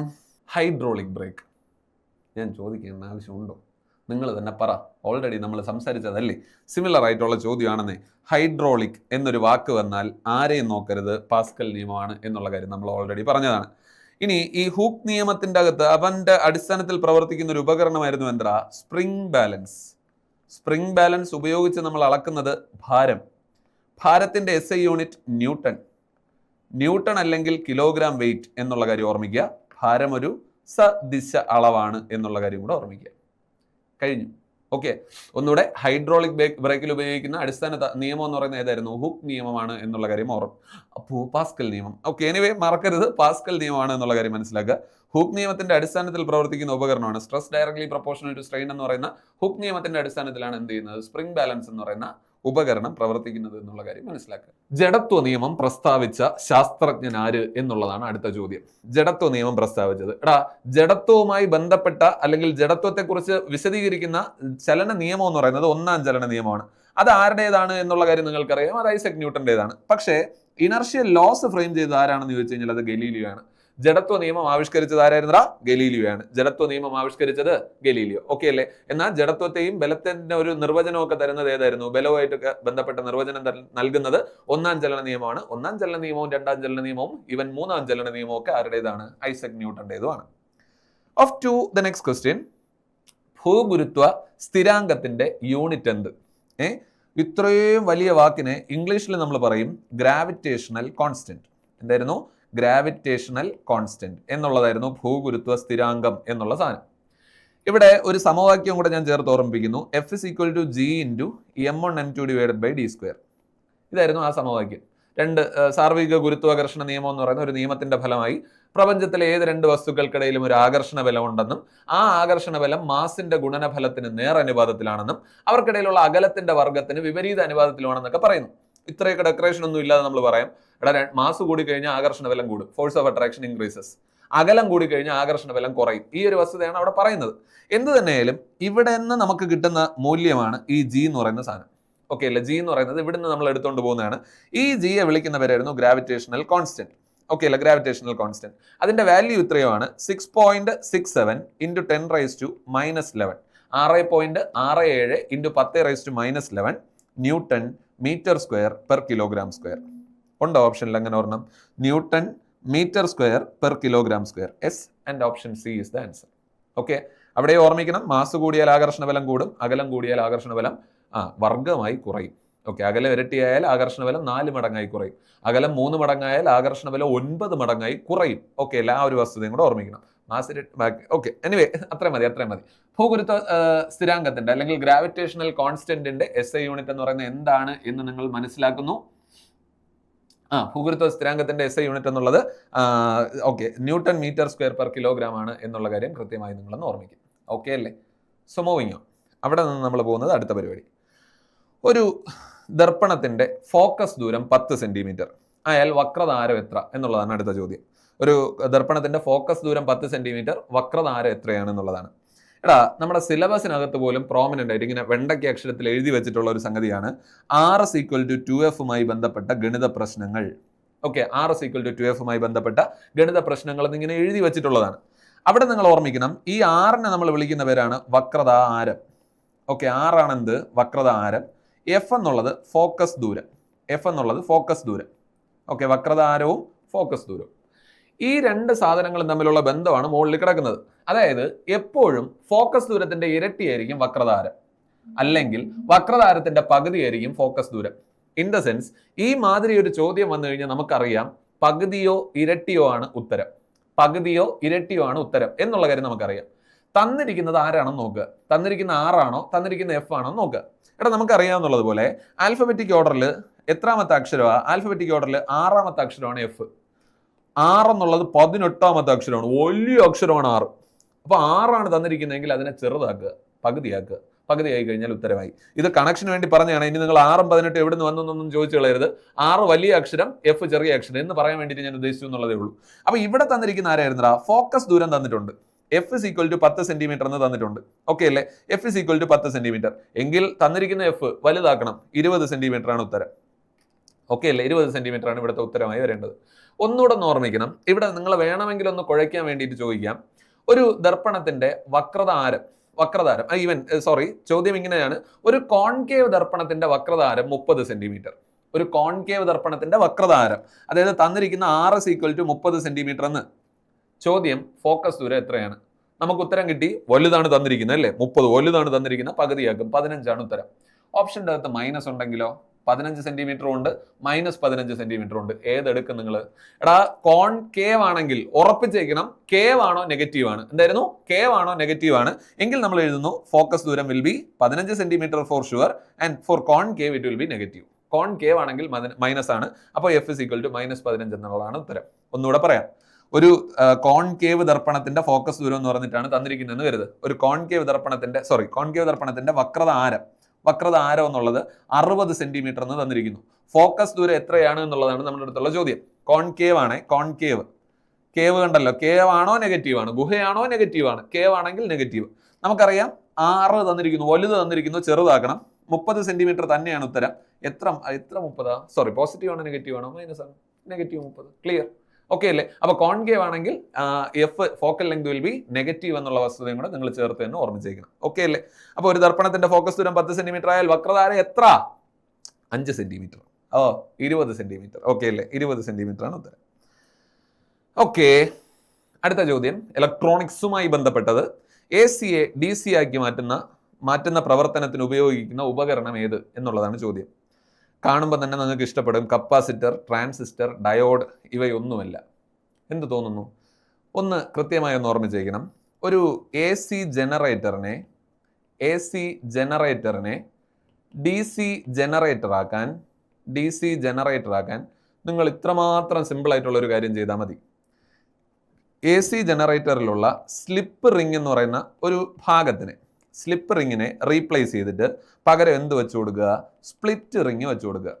Okay അല്ലേ? പറഞ്ഞ കാര്യം വ്യക്തമാണോ? ഒരു AC ജനറേറ്ററിനെ DC ജനറേറ്റർ ആക്കാൻ സ്ലിപ്പ് റിങ്ങിന് പകരം സ്പ്ലിറ്റ് റിങ് വെച്ചു കൊടുക്കുക. അതാണ് വ്യത്യാസം. എന്തായിരുന്നു? സ്ലിപ്പ് റിങ്ങിന് പകരം സ്പ്ലിറ്റ് റിങ് വെച്ചു കൊടുക്കുക എന്നുള്ളതാണ് ചെയ്യേണ്ട കാര്യം. ഒരു AC ജനറേറ്ററിന്റെ ഔട്ട്പുട്ട് കർവ് എന്ന് പറയുന്നത് ഈ രീതിയിലായിരിക്കും ഉണ്ടാവുക. AC ജനറേറ്ററിന്റെ ഔട്ട്പുട്ട് കർവ് ഈ രീതിയിലും, DC ജനറേറ്ററിന്റെ ഔട്ട്പുട്ട് കർവ് ഇന്റർമീഡിയന്റ് ആയിട്ടുള്ളത് മുകളിലുള്ള അപ്പർ പോർഷൻസ് മാത്രമേ ഉണ്ടാവുള്ളൂ. DC ബാറ്ററി ആണെങ്കിൽ it will be a steady straight line parallel to X axis. ഒരു നേർരേഖയായിരിക്കും. ഒന്നുകൂടെ, ബാറ്ററി ആണെങ്കിൽ ഈ രീതി, AC ജനറേറ്റർ ആണെങ്കിൽ പ്രത്യാവർത്തിത ധാരാവൈദ്യുതി അല്ലെങ്കിൽ നിശ്ചിത ഇടവേളകളിൽ ദിശ മാറുന്ന വൈദ്യുതി ആണെങ്കിൽ ഇങ്ങനെ അപ്പർ എലിവേഷൻസ് മാത്രമേ ഉള്ളൂ എങ്കിൽ അത് ആരായിരുന്നു? DC ജനറേറ്ററിന്റെ ഔട്ട്പുട്ട് കർവാണ്. ഇതൊന്നുമല്ല നമ്മുടെ അടുത്തുള്ള ചോദ്യം. AC DC കണ്ടതുകൊണ്ട് ഞാൻ ഇത്ര എഴുതി എന്നുള്ളതേ ഉള്ളൂ. ഇവിടെ ഉള്ള ചോദ്യം AC-യെ DC ആക്കി മാറ്റണം. AC-യെ DC ആക്കി മാറ്റാൻ വേണ്ടിയിട്ട് നിങ്ങൾ ഉപയോഗിക്കുന്ന ഉപകരണമാണ് റെക്ടിഫയർ. എന്തായിരുന്നു? റെക്ടിഫയർ. ഇവിടെ ഉണ്ടോ ഓപ്ഷൻ്റെ അകത്ത്? കപ്പാസിറ്റർ അല്ല, ട്രാൻസിസ്റ്റർ അല്ല, ഡയോഡ് അല്ല. അപ്പോൾ ഓപ്ഷൻ ഡി. ഇവയൊന്നും അല്ല ഉത്തരം. ക്ലിയർ? ഓക്കെ ആണല്ലോ. ചാർജ് ഓക്കെ വേണ്ട. ഓക്കെ എനിവേ AC DC എനിക്ക് ഇങ്ങനെ എന്തായിരുന്നു റിലേറ്റഡ് ഫാക്ട്സ് കൂടെ പറയണമെന്നുള്ളൊരു ആഗ്രഹം. അത് പറഞ്ഞുകൊണ്ട് നിന്ന് കഴിഞ്ഞാൽ നമുക്ക് പിന്നെ അത് മാത്രമേ പഠിക്കാൻ പറ്റുള്ളൂ എന്നുള്ളതാണ് നമ്മുടെ ബുദ്ധിമുട്ട്. അപ്പോൾ എനിവേ AC DC ആക്കി മാറ്റുന്ന ഉപകരണം അറിയപ്പെടുന്ന പേര് റെക്ടിഫയർ എന്നാണ്. അപ്പോൾ ഓപ്ഷൻ്റെ അകത്ത് ഇല്ലാത്തത് കാരണം ഇവയൊന്നും അല്ല എന്നുള്ളതാണ് ഉത്തരം. ഓക്കെ അല്ലടാ.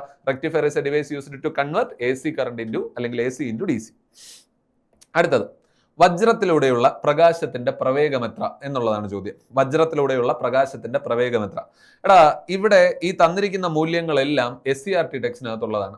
ഓക്കെ, തന്നിരിക്കുന്ന മൂല്യങ്ങളെല്ലാം ഇതേ ആസ്പെക്റ്റുമായിട്ട് ബന്ധപ്പെട്ട് ചോദിച്ച മറ്റൊരു ചോദ്യം കൂടെ പറയാം. ചുവടെ നൽകിയിരിക്കുന്ന മാധ്യമങ്ങളെ പ്രകാശിക സാന്ദ്രതയുടെ അവരോഹണ ക്രമത്തിൽ ക്രമപ്പെടുത്തുക ചോദിച്ചിട്ടുള്ള ചോദ്യമാണ്. ഓക്കെ, അപ്പൊ ഇവിടെ ഓരോ മൂല്യങ്ങളും ഞാനൊന്ന് പരിചയപ്പെടുത്താം. ഈ 3 × 10⁸ എന്നുള്ളതാണ് നിങ്ങൾക്ക് അറിയാവുന്നുള്ളത്. അതായിരുന്നു വായുവിലൂടെ അല്ലെങ്കിൽ ശൂന്യതയിലൂടെയുള്ള പ്രകാശത്തിന്റെ വേഗത.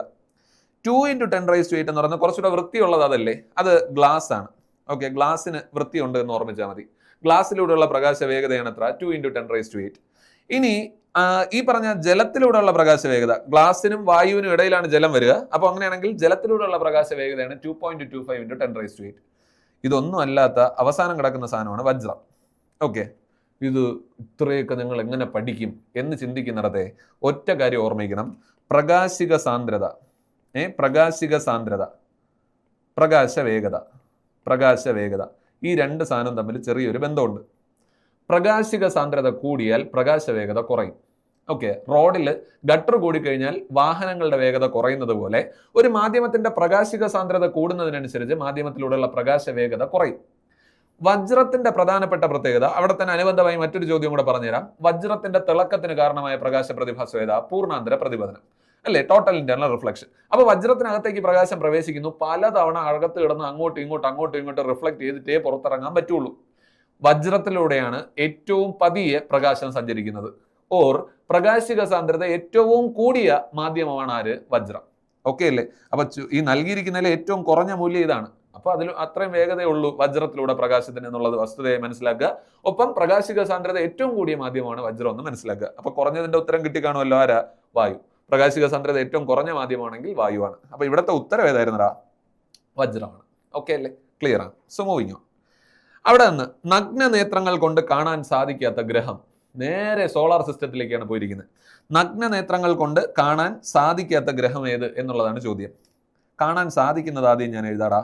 Mercury, Venus, Mars, Jupiter, Saturn. അതായത് എത്ര പേരെ കാണാം? നമുക്ക് 5 പേരെ കാണാം. ആരൊക്കെയാ? ബുധൻ, ശുക്രൻ,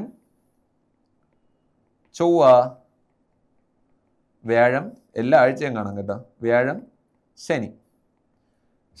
ഇത്രയും ആൾക്കാരെ നമുക്ക് കാണാം. ഏതാ? ബുധനും ചൊവ്വയും ബുധനും വ്യാഴം വെള്ളി ശനി ഒക്കെ നമുക്ക് കാണാൻ വേണ്ടിയിട്ട് പറ്റും. അപ്പോൾ കാണാൻ കഴിയാത്തത് ഏത്? ഈ പറഞ്ഞ ഓപ്ഷൻ്റെ അകത്ത് ആരുണ്ട്? ചൊവ്വയും വ്യാഴവും ശനി എല്ലാ ആഴ്ചകളും ഉണ്ട്. എങ്കിൽ കാണാൻ കഴിയാത്തത് ഉരുളുന്ന ഗ്രഹം എന്നറിയപ്പെടുന്ന യുറാനസ് ആണ്. ഓക്കെ അല്ലേ? ഉരുളുന്ന ഗ്രഹം എന്നറിയപ്പെടുന്ന യുറാനസ് ആണ് ഇവിടുത്തെ ശരി ഉത്തരം. മനസ്സിലായി കാണുമല്ലോ. 5 ഗ്രഹങ്ങൾ ഓർമ്മിക്കുക. അതിൽ തന്നെ 4 ആഴ്ചയാണ്. പിന്നെ ഒരെണ്ണം നമ്മുടെ തൊട്ടടുത്ത് കിടക്കുന്ന ശുക്രനാണ്. ഓക്കെ അല്ലേ? ആരൊക്കെയാണ് ആഴ്ചകൾ? ആരൊക്കെയാ? ബുധൻ അല്ലെങ്കിൽ ചൊവ്വ, ബുധൻ, വ്യാഴം, ശനി എന്നുള്ള രീതിയിൽ തന്നെ ഓർമ്മിച്ചിരുന്നാൽ മതി. വെള്ളി എന്നൊരു ഗ്രഹം ഇല്ലല്ലോ. ഉണ്ടായിരുന്നെങ്കിൽ നമുക്കതും കാണാമായിരുന്നു. ഇപ്പൊ തൽക്കാലം നിർഭാഗ്യവശാൽ കാണാൻ കഴിയില്ല. എനിവേ ബുധൻ, ശുക്രൻ, ചൊവ്വ, വ്യാഴം, ശനി എന്നിവയെ നമുക്ക് നഗ്നനേത്രങ്ങൾ കൊണ്ട് തന്നെ കാണാൻ കഴിയും. അതിൽ തന്നെ ഏറ്റവും കൂടുതൽ തിളക്കമുള്ളത് ആർക്കാണ്? ശുക്രനാണ് എന്നുള്ള കാര്യമൊക്കെ നമുക്കറിയാം. ശരി, അപ്പൊ അതിലോട്ടൊന്നും പോകുന്നില്ല. എനിവേ ഇത്രയും കാര്യങ്ങൾ കഴിയുന്നു. പാരമ്പര്യ ഊർജ്ജ സ്രോതസ് ഏത് എന്നുള്ളതാണ് അടുത്ത ചോദ്യം. പാരമ്പര്യ ഊർജ്ജ സ്രോതസ് ഏത്? അതായത് conventional form of energy. Conventional പാരമ്പര്യ ഊർജ്ജ സ്രോതസ്സും പാരമ്പര്യേതര ഊർജ്ജ സ്രോതസ്സും കാലങ്ങളായി നമ്മൾ ഉപയോഗിച്ച് വരുന്നത് അല്ലെങ്കിൽ നോൺ റിന്യൂവബിൾ ആയിട്ടുള്ളതിനെ നമ്മൾ വിളിക്കുന്നവരായിരുന്നു കൺവെൻഷണൽ. ഓക്കെ, കൺവെൻഷണലാണെങ്കിൽ എന്തും കൂടെ ആയിരിക്കും ഇവിടെ? നോൺ റിന്യൂവബിൾ, ഉപയോഗിക്കാൻ അല്ലെങ്കിൽ പുനരുൽപ്പാദിപ്പിക്കാൻ കഴിയാത്തതുമായിരിക്കും. അപ്പൊ ഇവിടെ ചോദിച്ചിരിക്കുന്ന പാരമ്പര്യ, കാലങ്ങളായി നമ്മൾ ഉപയോഗിച്ച് വരുന്ന പുനരുപയോഗിക്കാൻ കഴിയാത്ത ഊർജ്ജ സ്രോതസ് ഏതാന്നുള്ളതാണ് ചോദ്യം. സൗരോർജ്ജം, കാറ്റിൽ നിന്നുള്ള ഊർജ്ജം, തിരമാലയിൽ നിന്നുള്ള ഊർജ്ജം, ഇതൊന്നുമല്ല. നോൺ റിന്യൂവബിൾ ആയിട്ടുള്ളത് ആരായിരുന്നു? LPG ആണ്. ഓക്കെ, അതായത് ഉപയോഗിക്കാൻ അല്ലെങ്കിൽ പുനരുൽപ്പാദിപ്പിക്കാൻ കഴിയാത്തത് ആരായിരുന്നു? LPG ആണ്. സോ അങ്ങനെയാണെങ്കിൽ LPG ആണ് ഇവിടുത്തെ ഉത്തരം. അപ്പൊ ബാക്കി എല്ലാ സാധനങ്ങളും ഈ പറഞ്ഞ സൗരോർജ്ജമാണെങ്കിൽ പ്രകൃതി സൗഹാർദ്ദമാണ്, അത് റിന്യൂവബിൾ ആണ്. റിന്യൂവബിൾ ആണ്, പുനരുപയോഗിക്കാൻ കഴിയും അല്ലെങ്കിൽ പുനരുൽപ്പാദിപ്പിക്കാൻ കഴിയും. ഇതും അത് തന്നെ, റിന്യൂവബിൾ ആണ്. തിരമാലയിൽ നിന്നുള്ള ഊർജ്ജവും, തിരമാല നിൽക്കുവോ കുറച്ച് സമയം കഴിഞ്ഞിട്ട് ഞാൻ ഇന്ന് മുതൽ അടുത്ത വെള്ളിയാഴ്ച വരെ ലീവാണ് എന്നൊന്നും തിരമാല പറയാറില്ല. അപ്പൊ അതും റിന്യൂവബിൾ. ആകെ നോൺ റിന്യൂവബിൾ ആയിട്ടുള്ളത് ആര് മാത്രമാണ്? LPG മാത്രമാണ്. എങ്കിൽ അതാണ് ഇവിടുത്തെ പാരമ്പര്യ ഊർജ്ജ സ്രോതസ്. ഫോസിൽ ഇന്ധനങ്ങൾ എന്ന് പറയുന്ന സാധനം എന്തായിരുന്നു? പാരമ്പര്യ ഊർജ്ജ സ്രോതസ്സിന് ഉദാഹരണമാണ്. ഓക്കെ അല്ലേ? പാരമ്പര്യ ഊർജ്ജ സ്രോതസ്സിന് ഉദാഹരണമാണ്. ഫോസിൽ ഇന്ധനങ്ങളാണ് ആരൊക്കെ? കൽക്കരി, പിന്നെ ആരായിരുന്നു? പെട്രോൾ, ഡീസൽ പോലുള്ള സാധനങ്ങളെല്ലാം. പെട്രോൾ, ഡീസൽ, പ്രകൃതിവാതകം, അതായത് നാച്ചുറൽ ഗ്യാസ് എന്ന് പറയുന്ന സാധനം. ഓക്കെ അല്ലേ? അപ്പൊ ഇത്രയും ഒന്ന് ഓർമ്മയിലുണ്ടാവും. പാരമ്പര്യ ഊർജ്ജ സ്രോതസ്സിന് ഉദാഹരണമാണ് ചോദിക്കുന്നതെങ്കിൽ അതാരാണ്? LPG ആണ് എന്നുള്ള കാര്യം ഓർമ്മിക്കും. After the next question, thermometer അളക്കുന്ന ഭൗതിക അളവ്. ചോദ്യമാണ്, തെർമോമീറ്റർ അളക്കുന്ന ഭൗതിക അളവ്. താപം എന്ന ഓപ്ഷൻ A ആയിട്ട് കിടപ്പുണ്ട്. നമുക്ക് ആ താപം എന്ന് കേൾക്കുമ്പോൾ നമ്മൾ അങ്ങോട്ട് ഹീറ്റ് ആയിട്ട് അങ്ങോട്ട് എന്നൊക്കെ കറുപ്പിച്ച് വെച്ചതിന് ശേഷം എന്ത് ചെയ്യണം എന്നറിയാമോ? പരീക്ഷകളിൽ എണീറ്റ് ഒന്ന് കൈയടിക്കണം. എനിക്ക് എന്നെ കൊണ്ട് ഇതൊക്കെ പറ്റുള്ളൂ എന്നുള്ള രീതിയിൽ ഒന്ന് കൈയടിച്ചേക്കണം. എനിവേ, തെർമോമീറ്റർ ഉപയോഗിച്ച് അളക്കുന്നത് താപം. നിങ്ങൾക്ക് ഞാൻ വേറെ ഒരു ഉപകരണം തരാം. ഇപ്പൊ തെർമോമീറ്റർ ഉപയോഗിച്ചിട്ട് അളക്കുന്നത് താപനിലയാണ്. താപനിലയുടെ പര്യായ പദമാണ് എന്ത്? ഊഷ്മാവ്. ഓക്കെ അല്ലേ? അപ്പൊ താപനില അല്ലെങ്കിൽ ഊഷ്മാവ് അളക്കാൻ ഉപയോഗിക്കുന്ന ഉപകരണമായിരുന്നു തെർമോമീറ്റർ. എന്നാൽ താപം അളക്കാൻ ഉപയോഗിക്കുന്ന ഉപകരണമാണ് കലോറിമീറ്റർ. എന്തായിരുന്നു? കലോറിമീറ്റർ. താപം അളക്കുന്ന രീതി അറിയപ്പെടുന്ന കലോറിമെട്രി എന്നൊക്കെയാണ്. അപ്പൊ കലോറിമീറ്റർ എന്ന് പറയുന്ന മീറ്റർ ഉപയോഗിച്ചിട്ടാണ് താപം അളക്കുന്നത് എന്നുള്ള കാര്യം ഓർമ്മിക്കുക. ഓക്കെ അല്ലേ? മർദ്ദമാണെങ്കിൽ അത് ബാരോമീറ്റർ ആണ്. ബാരോമീറ്റർ ഉപയോഗിച്ചിട്ടാണ് മർദ്ദം അളക്കുന്നത്. ആർദ്രത, ഹ്യൂമിഡിറ്റി ആണെങ്കിൽ ഹൈഗ്രോമീറ്റർ ആണ്. ഓക്കെ അല്ലേ? ഹൈഗ്രോമീറ്റർ ഉപയോഗിച്ചിട്ടാണ് ഹ്യൂമിഡിറ്റി അളക്കുന്നത്. ക്ലിയർ ആണല്ലോ? അപ്പോൾ ഊഷ്മാവ് അല്ലെങ്കിൽ താപനിലയാണ് ഇവിടുത്തെ ശരിയായ ഉത്തരം. ഓക്കെ, ചോദ്യങ്ങൾ എത്രയായി? 18 ചോദ്യങ്ങളായി. ഓക്കെ, 19ാമത്തെ ചോദ്യം. ദോലനത്തിന് ഉദാഹരണം ഏത്? ദോലനം എന്ന് പറഞ്ഞു കഴിഞ്ഞാൽ എന്തായിരുന്നു? Two and fro motion. ഒരു ബിന്ദുവിനെ ആധാരമാക്കി ഒരു വസ്തുവിന്റെ മുന്നോട്ടും പിന്നോട്ടുമുള്ള ചലനം അറിയപ്പെടുന്ന പേരായിരുന്നു ദോലനം. ഓക്കെ, ദോലനം. എങ്കിൽ ഇവിടെ ചലനത്തിന് ഉദാഹരണം എന്തായിരുന്നു? ഊഞ്ഞാലിന്റെ ചലനം. ദോലന ചലനത്തിന് ഉദാഹരണം ഊഞ്ഞാലിന്റെ ചലനം. കഴിഞ്ഞു. ഓക്കെ അല്ല? അപ്പൊ ഊഞ്ഞാലിന്റെ ചലനമാണ് ദോലനത്തിന്റെ. വേറെ ഒന്നും നോക്കാനില്ലടാ. ഭൂമി സൂര്യന് ചുറ്റും തിരിയുന്നതും പരിക്രമണം, ചക്രം തിരിയുന്നത്, എന്തായിരുന്നു? വർത്തുള ചലനം, ലിഫ്റ്റ് ഉയരുന്നതും താഴുന്നതും, നേർരേഖ ചലനം, അതെല്ലാം നിങ്ങൾക്ക് അറിയാവുന്നതാണ്. എനിവേ, ദോലന ചലനത്തിന് ഉദാഹരണം എന്ന് പറയുന്നത് ഊഞ്ഞാലിന്റെ ചലനം, പെൻഡുലത്തിന്റെ ചലനം ഒക്കെയാണ്. അങ്ങോട്ടും ഇങ്ങോട്ടും വൈപ്പറിന്റെ ചലനം, അതെല്ലാം ദോലന ചലനത്തിന് ഉദാഹരണമാണ്. ഒരു ബിന്ദുവിനെ ആധാരമാക്കിയുള്ള ഒരു വസ്തുവിന്റെ മുന്നോട്ടും പിന്നോട്ടുള്ള ചലനം അറിയപ്പെടുന്നവരാണ് ദോലന ചലനം എന്നുള്ളത്. Okay, so moving on. ചലിച്ചുകൊണ്ടിരിക്കുന്ന ഒരു വസ്തുവിന്റെ പ്രവേഗം ഇരട്ടിയായി വർദ്ധിപ്പിച്ചാൽ അതിന്റെ ഗതികോർജ്ജത്തിന് എന്ത് മാറ്റം സംഭവിക്കും? സിമ്പിൾ ചോദ്യം. ഇതിന്റെ തന്നെ കോംപ്ലക്സ് ആയിട്ടുള്ള ചോദ്യങ്ങൾ നമ്മൾ പിന്നീട് പോകുമ്പോൾ ഡീൽ ചെയ്യും. എനിവേ, നോക്കടാ, K = ½ mv² എന്നുള്ളതാണ് നമ്മുടെ equation. Kinetic energy K = ½ mv². അപ്പൊ അതിനകത്ത് K = ½ mv²-നകത്ത് ഹാഫ് ഇൻറ്റു എന്തോന്നാ പറഞ്ഞിരിക്കണേ? വസ്തുവിന്റെ പ്രവേഗം ഇരട്ടിയായി എന്ന്. ഹാഫ് ഇൻറ്റു അത് അവിടെ നിൽക്കട്ടെ. പ്രവേഗം ഇരട്ടിയായി എന്ന് പറഞ്ഞാൽ V എന്തോന്നായി എന്നാ? 2v ആയി എന്നല്ലേ? V 2v ആയി എന്നല്ലേ? ഇരട്ടിയായി എന്നല്ലേ? അപ്പൊ ഇക്വേഷനകത്ത് ഞാൻ ഒന്ന് കൊടുക്കുകയാണ്, m ഇൻറ്റു വിക്ക് പകരം 2v the whole square. That is ബാക്കി ഒന്നുമില്ല. ഹാഫ് ഇൻറ്റു m ഇൻറ്റു വിക്കകത്ത് ആ പറഞ്ഞ സ്ക്വയർ രണ്ടുപേർക്കും ബാധകമായതുകൊണ്ട് ഞാൻ എഴുതുന്നു 4 പിന്നെ v². എടാ, ഇവിടെ ആകെ ജോർജ് കുട്ടിയുടെ കുടുംബത്തിലെ ക്ഷണിക്കപ്പെടാത്ത അതിഥി എന്ന് പറയുന്ന ഈ 4 അല്ലേ? ബാക്കിയെല്ലാം മുകളിലത്തെ ഇക്വേഷൻ്റെ അകത്ത് കൊണ്ടിടാ. അങ്ങനെയാണെങ്കിൽ ഞാൻ ഒന്ന് മാറ്റി എഴുതി നോക്കാം. അതായത് ദാറ്റ് ഈസ് ഈക്വൽ ടു ആ 4നെ മാത്രം ഞാനൊന്ന് പുറത്തെടുക്കുന്നു. 4 ഇൻറ്റു ബാക്കി എന്തായിരുന്നു? ½ mv². ഈ ½ mv² തന്നെ K അല്ലേ? അതായത് that is equal to 4 into K. എത്രയായി? 4 മടങ്ങായി. ഓക്കെ, 4 മടങ്ങായി.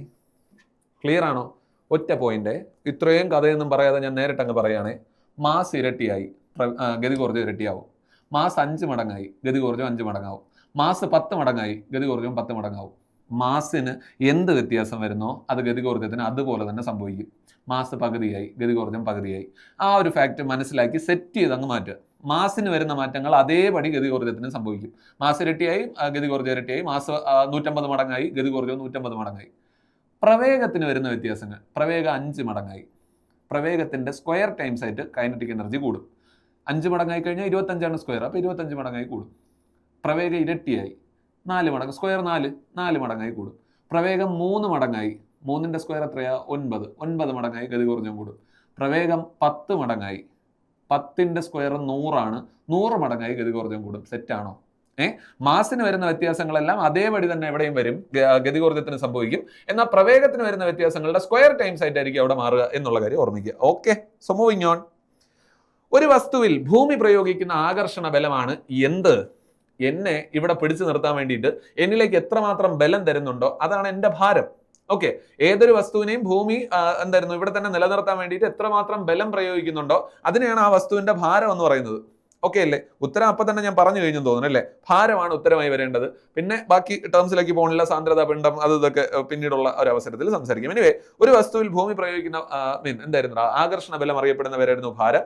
ഭാരം അളക്കാൻ ഉപയോഗിക്കുന്ന ത്രാസാണ് സ്പ്രിംഗ് ത്രാസ്. സ്പ്രിംഗ് ത്രാസ് പ്രവർത്തിക്കുന്നത് ഹൂക്സ് ലോ അനുസരിച്ചാണ്. ഹൂക്സ് ലോ അനുസരിച്ചാണ് സ്പ്രിംഗ് ത്രാസ് പ്രവർത്തിക്കുന്നത്. ഹൂക്ക് എനിക്ക് ഇഷ്ടപ്പെട്ടില്ല, അതുകൊണ്ട് ഞാൻ കുറച്ചുകൂടെ വൃത്തിക്ക് എഴുതി തരാം. ഓക്കെ, ഹൂക്സ് ലോ അനുസരിച്ചാണ് ആര് പ്രവർത്തിക്കുന്നത്? സ്പ്രിംഗ് ത്രാസ് പ്രവർത്തിക്കുന്നത്. അപ്പം മാസ് അളക്കാനാണ് നമ്മൾ എന്ത് ഉപയോഗിക്കുന്നത്? സാധാരണ ത്രാസ് ഉപയോഗിക്കുന്നത്. സാധാരണ ത്രാസ് ഉപയോഗിച്ചിട്ടാണ് മാസ് അളക്കുന്നത് എന്നുള്ള കാര്യം മനസ്സിലാക്കുക. ഒരു പദാർത്ഥത്തിൽ അടങ്ങിയിരിക്കുന്ന ദ്രവ്യത്തിന്റെ ആകെ അളവിനെ വിളിക്കുന്ന പേരായിരുന്നു മാസ് എന്നുള്ളത്. പിന്നെയും വേണമെങ്കിൽ പറഞ്ഞു. ഓക്കെ, എനിവേ, ന്യൂട്ടൺ ആണ് ഭാരത്തിന്റെ SI യൂണിറ്റ്. അല്ലെങ്കിൽ കിലോഗ്രാം വെയിറ്റ് കൂടെ ഒന്ന് ഓർമ്മിച്ചേക്കണം. കിലോഗ്രാം വെയിറ്റ് എന്നുള്ളത് മറ്റൊരു യൂണിറ്റ് ആണ്. ഓക്കെ അല്ലടാ, ഭാരത്തിന്റെ SI യൂണിറ്റ് ആണ് ന്യൂട്ടൺ. ആ പറഞ്ഞ ന്യൂട്ടൺ അല്ല എങ്കിൽ നമ്മൾ ഉപയോഗിക്കുന്ന മറ്റൊരു ഏകകമാണ് കിലോഗ്രാം വെയിറ്റ്. ഓക്കെ, നൗ താഴെ കൊടുത്തിരിക്കുന്നവയിൽ തരംഗദൈർഘ്യം കൂടിയത് ഏത് നിറത്തിനാണ്? തരംഗദൈർഘ്യം കൂടിയത് നമ്മളെടുത്ത് തരംഗദൈർഘ്യം കൂടിയത്. ഓക്കെ, എനിവേ, നമുക്കറിയാവുന്ന നിറങ്ങളെല്ലാം കൂടെ ഞാൻ കൃത്യമായിട്ടൊന്ന് എഴുതി തരാം. എനിക്ക് ഇത്രേ അറിയാവൂ, നിങ്ങൾക്ക് ഇനിയും മറ്റേ വെറൈറ്റി കളേഴ്സ് ഒക്കെ അറിയായിരിക്കും. ഞാനിപ്പോൾ തൽക്കാലം വിബ്ജിയോർ എന്ന് എഴുതി. ഈ വിബ്ജിയോർ എന്ന് LKG മുതലേ നമ്മൾ പഠിക്കുന്നു. മഴവില്ലിനകത്തുള്ള നിറങ്ങളാണ് വിബ്ജിയോർ എന്നൊക്കെ പറഞ്ഞിട്ട് നമ്മൾ പഠിക്കുന്നുണ്ട്. ആ വിബ്ജിയോറിനുള്ളിലെ ഈ വിബ്ജിയോർ തന്നെ നമ്മൾ പഠിച്ചതിന്റെ കാരണം എന്തോന്നാ, നമുക്ക് ബിഗ് ജിയോർ എന്നൊക്കെ പഠിച്ചുകൂടായിരുന്നോ അല്ലെ? BIG ഒക്കെ ഇതിൻ്റെ അകത്തുനിന്ന് ഫോം ചെയ്യാറിരുന്നല്ലോ. പക്ഷെ അതൊന്നും നമ്മൾ പഠിച്ചില്ല. മറിച്ച് വിബ്ജിയോർ എന്ന് തന്നെ പഠിച്ചതിന്റെ ഉദ്ദേശം, ഇതൊരു ക്രമമാണ്, അറേഞ്ച്മെന്റ് ആണ്. എന്തിന്റെ അടിസ്ഥാനത്തിൽ? അങ്ങോട്ടേക്ക് പോകുന്നതിനനുസരിച്ച് തരംഗദൈർഘ്യം കൂടും. എന്ത് കൂടും? തരംഗദൈർഘ്യം കൂടും. ഓക്കെ, തരംഗദൈർഘ്യം കൂടും. അപ്പോൾ ഏറ്റവും കൂടുതൽ തരംഗദൈർഘ്യമുള്ള വർണ്ണമാണ് റെഡ്. ഏറ്റവും കൂടുതൽ തരംഗദൈർഘ്യമുള്ള വർണ്ണം റെഡാണ്, ചുവപ്പാണ്. ചുവപ്പിന് തന്നെയാണ് വിസരണ നിരക്ക് കുറവ്.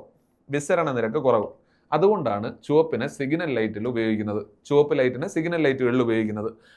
അല്ല ഇപ്പോൾ കിളിപ്പച്ചയാണ് ഉപയോഗിക്കുന്നതെങ്കിലുള്ള അവസ്ഥ എന്തായിരിക്കും? അല്ലെങ്കിൽ കിളി മഞ്ഞയാണ് ഉപയോഗിക്കുന്നതെങ്കിലുള്ള അവസ്ഥ എന്തായിരിക്കും? ഈ പറഞ്ഞ വാഹനം വളരെ വേഗത്തിൽ നിങ്ങളുടെ അടുത്തേക്ക് വരുന്നു. ഈ സിഗ്നലിന്റെ അടുത്ത് എത്തുന്നപ്പോഴാണ് മനസ്സിലാവുന്നത് എന്തോ ഒന്ന് കത്തി കിടക്കുന്നല്ലോ. സർപ്രൈസ് എന്ന് പറഞ്ഞിട്ടായിരിക്കും ഈ കിളിമഞ്ഞ കാണിക്കുക. അപ്പൊ അത് ഒഴിവാക്കാൻ വേണ്ടിയിട്ടാണ് ചുവപ്പ് തന്നെ ഉപയോഗിക്കുന്നത്. ഒരുപാട് ദൂരം സഞ്ചരിക്കാൻ ചുവപ്പിന് കഴിവുണ്ട്. ഓക്കെ അല്ലടാ? അതായത് തരംഗദൈർഘ്യം, ഒരുപാട് ദൂരത്തേക്ക് സഞ്ചരിക്കാനുള്ള കഴിവുണ്ട്. തരംഗദൈർഘ്യം ഏറ്റവും കൂടിയ വർണ്ണമാണ് ചുവപ്പ്. എന്നാൽ വയലറ്റിന്റെ പ്രത്യേകത തരംഗദൈർഘ്യം ഏറ്റവും കുറഞ്ഞ വർണ്ണമാണ്. ഓക്കെ, തരംഗദൈർഘ്യം ഏറ്റവും കുറവ്. പക്ഷേ അങ്ങനെ അല്ലെങ്കിൽ കുറച്ച് കാണാനൊന്നും അവൻ സമ്മതിക്കില്ല. ആവൃത്തി ഏറ്റവും കൂടുതൽ ആർക്കാണ്? ആവൃത്തി ഏറ്റവും കൂടുതൽ വയലറ്റിനാണ്. ആവൃത്തി ഏറ്റവും കൂടിയ വർണ്ണം വയലറ്റ് ആണ് എന്നുള്ള കാര്യം കൃത്യമായി ഓർമ്മിക്കും. ഓക്കെ അല്ലടാ? അപ്പൊ താഴെ കൊടുത്തിരിക്കുന്നതിൽ തരംഗദൈർഘ്യം കൂടിയത് ഏത് നിറത്തിനാണ്? ഓറഞ്ചിന്. ഓക്കെ അല്ലേ? അങ്ങ് അറ്റത്തേക്ക് വരുന്ന ഓറഞ്ചിനാണ് ഇവിടെ ഏറ്റവും കൂടുതൽ തരംഗദൈർഘ്യം ഉള്ളത് എന്നുള്ള കാര്യം മനസ്സിലാക്കുക. ഓക്കെ അല്ലടാ? തരംഗദൈർഘ്യം ഞാൻ പെട്ടെന്ന് റെഡ് കാണാനില്ല എന്നൊക്കെയുള്ള അവസ്ഥയിലായി പോയി. എനിവേ, ഓറഞ്ചിനാണ് ഏറ്റവും കൂടുതൽ നൽകിയിരിക്കുന്നതിൽ, ഓറഞ്ചിനാണ് ഏറ്റവും കൂടുതൽ തരംഗദൈർഘ്യം ഉള്ളത് എന്നുള്ള വസ്തുത മനസ്സിലാക്കുക. ഓക്കെ, ഊഷ്മാവ് അളക്കുന്ന യൂണിറ്റ് ഏത്? ഉപ്പുമാവ് ഇളക്കുന്ന ഉപകരണം ഏത്? ചട്ടുകം അല്ല. ഊഷ്മാവ് അളക്കാൻ ഉപയോഗിക്കുന്ന ഉപകരണം തെർമോമീറ്റർ എന്ന് നമുക്കറിയാം. ഉപകരണമാണെങ്കിൽ തെർമോമീറ്റർ. കാരണം കുറച്ചു മുമ്പ് നമ്മൾ പറഞ്ഞതേ ഉള്ളൂ, തെർമോമീറ്റർ ഉപയോഗിച്ച് അളക്കുന്ന ഭൗതിക അളവാണ് ഊഷ്മാവ്, അല്ലെങ്കിൽ താപനില എന്ന് നമ്മൾ പറഞ്ഞു. താപനില. ഓക്കെ, എങ്കിൽ ഇവിടുത്തെ ചോദ്യം അതല്ല, യൂണിറ്റ് ഏതാണ് എന്നുള്ളതാണ് ചോദ്യം. ഓക്കെ, ഊഷ്മാവ് അളക്കുന്ന യൂണിറ്റ് ഏതാണ് എന്നുള്ളതാണ് ചോദ്യം. എങ്കിൽ ഊഷ്മാവ് അളക്കാൻ ഉപയോഗിക്കുന്ന യൂണിറ്റ് ജൂൾ അല്ലേ? ഓണമൊക്കെ അല്ലേ, ഒരു ഓഫറായിട്ട് നമുക്ക് ജൂൾ കൊടുത്താലോ? കെൽവിനടാ, കെൽവിൻ. ഓക്കെ അല്ലേ? ജൂൾ എന്നുള്ളത് താപോർജ്ജത്തിന്റെ അളവെന്ന് ചോദിച്ചിരുന്നെങ്കിൽ, അല്ലെങ്കിൽ ഊർജ്ജത്തിന്റെ SI യൂണിറ്റ് എന്ന് ചോദിച്ചിരുന്നെങ്കിൽ അത് താപത്തിന്റെ SI യൂണിറ്റ് ആണെങ്കിൽ അത് ജൂളാണ്. എന്നാൽ കെൽവിൻ എന്നുള്ളത് ആരുടെയാണ്? SI യൂണിറ്റ് ആണ്. ഊഷ്മാവിന്റെ അല്ലെങ്കിൽ താപനിലയുടെ SI യൂണിറ്റ് ആണ് എന്ത്? കെൽവിൻ എന്നുള്ളത്. ഓക്കെ അല്ലേ? സോ അപ്പൊ അതിലേക്ക് വീണ്ടും എത്തി നോക്കുന്നില്ല. എനിക്ക് തോന്നുന്നത് അവസാനത്തെ 2 ചോദ്യങ്ങളിലൂടെയാണ് ഇനി നമുക്ക് അവശേഷിക്കുന്നത് ഈ സെഷൻ്റെ അകത്ത്. ഓക്കെ, നൗ താഴെ പറയുന്നവയിൽ ഏതാണ് പുതുക്കാവുന്ന ഊർജ്ജത്തിന്റെ ഉറവിടം? ഇൻ ദ സെൻസ് റിന്യൂ ചെയ്യാൻ പറ്റുന്ന, പുനരുൽപ്പാദിപ്പിക്കാൻ കഴിയുന്നത്, അത് നമുക്ക് വീണ്ടും കിട്ടിക്കൊണ്ടേയിരിക്കുന്നത് സോളാർ എനർജിയാണ് എന്നുള്ള കാര്യം മനസ്സിലാക്കുക. Natural gas, fossil fuel, nuclear energy ഒക്കെയും എന്ത് തന്നെയായിരുന്നു? മറ്റേ എക്സ്റ്റെൻഡ് ആയി പോകുന്ന തരത്തിലാണ്. എങ്കിൽ സോളാർ എനർജിയാണ് renewable source of energy. Okay, പുനരുൽപ്പാദിപ്പിക്കാൻ കഴിയുന്ന എന്നുള്ളതിന്റെ മറ്റൊരു വാക്ക് പുതുക്കാവുന്ന എന്നുള്ള രീതിയിൽ ഓർമ്മിച്ചിരുന്നാൽ മതി. അപ്പൊ സോളാർ എനർജിയാണ് പുതുക്കാവുന്ന ഊർജ്ജ രൂപം എന്നുള്ളത്. ഓക്കെ, സെഷന്റെ അവസാനത്തെ ചോദ്യം, താഴെ തന്നിരിക്കുന്നവയിൽ നിന്നും പ്രകൃതിയിലെ അടിസ്ഥാന ബലം തിരഞ്ഞെടുക്കുക എന്നുള്ളതാണ് ചോദ്യം. താഴെ തന്നിരിക്കുന്നവയിൽ നിന്നും പ്രകൃതിയിലെ അടിസ്ഥാന ബലം തിരഞ്ഞെടുക്കുക എന്നുള്ളതാണ്. ഓപ്ഷൻ വായിക്കുമ്പോഴത്തേക്ക് നിങ്ങൾക്ക് ഉത്തരം കിട്ടും. എന്നാലും എൻ്റെ ഒരു സമാധാനത്തിന് വേണ്ടിയിട്ട് മാത്രം ഞാൻ പറയുന്നു, പ്രകൃതിയിലെ അടിസ്ഥാന ബലങ്ങളിൽ ഒന്ന് ഭൂഗുരുത്വ ബലം. ഓക്കെ, ഭൂഗുരുത്വ ബലം. 2 വീക്ക് അല്ലെങ്കിൽ എന്തായിരുന്നു, ക്ഷീണ ആണവ ബലം, അതായത് വീക്ക് ന്യൂക്ലിയർ ഫോഴ്സ്. ഇനി സ്ട്രോങ് ന്യൂക്ലിയർ ഫോഴ്സ്, അതായത് പ്രബല ആണവ ബലം. പിന്നെ ഒന്നുള്ളത് എന്തായിരുന്നു, വൈദ്യുത കാന്തിക ബലം. ഈ പറഞ്ഞ ബലങ്ങളെ നമ്മൾ അടിസ്ഥാന ബലങ്ങൾ എന്ന് വിളിക്കാറുണ്ട്. ഭൂഗുരുത്വ ബലം, ഗുരുത്വാകർഷണ ബലം, weak nuclear force, strong nuclear force, electrostatic force അല്ലെങ്കിൽ വൈദ്യുത കാന്തിക ബലം എന്നുള്ള രീതിയിൽ നമ്മൾ പറയുന്നു, അല്ലെങ്കിൽ ഇലക്ട്രോ മാഗ്നറ്റിക് ഫോഴ്സ് എന്ന് നമ്മൾ പറയുന്നു. ഓക്കെ, ഇവിടെ തന്നിരിക്കുന്നതിൽ നിന്ന് എന്താ ചോദിച്ചിരിക്കുന്നത്, താഴെ തന്നിരിക്കുന്നതിൽ പ്രകൃതിയിലെ അടിസ്ഥാന ബലം തിരഞ്ഞെടുക്കുക എന്നുള്ളിടത്ത് ഉത്തരം നമുക്ക് കിട്ടി, ഭൂഗുരുത്വ ബലം. ഓക്കെ അല്ലേ? ബാക്കിയിലോട്ട് നോക്കുന്നില്ല, ഇലാസ്തിക ബലം, പുനഃസ്ഥാപന ബലം, ഘർഷണ ബലത്തിലോട്ടൊന്നും പോകുന്നില്ല. ഒരു വസ്തുവിന്മേൽ ബലം പ്രയോഗിക്കുന്നതിനനുസരിച്ച് വസ്തുവിനെ തിരികെ എന്തായിരുന്നു പഴയ അവസ്ഥയിലേക്ക് തന്നെ എത്താനുള്ള ആവശ്യമായിട്ടുള്ള ബലത്തെയാണ് ഇലാസ്റ്റിക് ബലം എന്നൊക്കെ വിളിക്കുന്നത്. എനിവേ, ഞാൻ മുന്നോട്ട് പോകുന്നില്ല. തൽക്കാലം 25 ചോദ്യങ്ങൾ എന്ന് പറയുന്ന ടാർഗറ്റ് എന്ന് പറയുന്ന സാധനം ഞാൻ ഇങ്ങനെ അച്ചീവ് ചെയ്യുന്നു. എനിക്ക് സമയത്തിന്റെ കാര്യമൊന്നും ഇപ്പോൾ ഒരു ധാരണ ഉണ്ടാക്കണമല്ലോ. അതിന് ശേഷമാണ് ബാക്കി കാര്യങ്ങളിലേക്ക് കിടക്കാവുന്നത്. എന്ത് തന്നെയായാലും ഇപ്പോൾ ഇതൊരു തുടക്കമാണ് എന്ന് ഞാൻ കരുതുന്നു. എനിവേ, ഈ തുടക്കത്തിനെ കുറിച്ചുള്ള നിങ്ങളുടെ വിലയേറിയ അഭിപ്രായങ്ങളും നിർദ്ദേശങ്ങളും അറിയിക്കണം. വിമർശനാത്മകമാണെങ്കിൽ പൂർണ്ണമായും സ്വാഗതം, സപ്പോർട്ടീവ് ആണെങ്കിൽ അത് അങ്ങനെയും, അത് നിങ്ങളുടെ ചോയ്സ് പോലെ.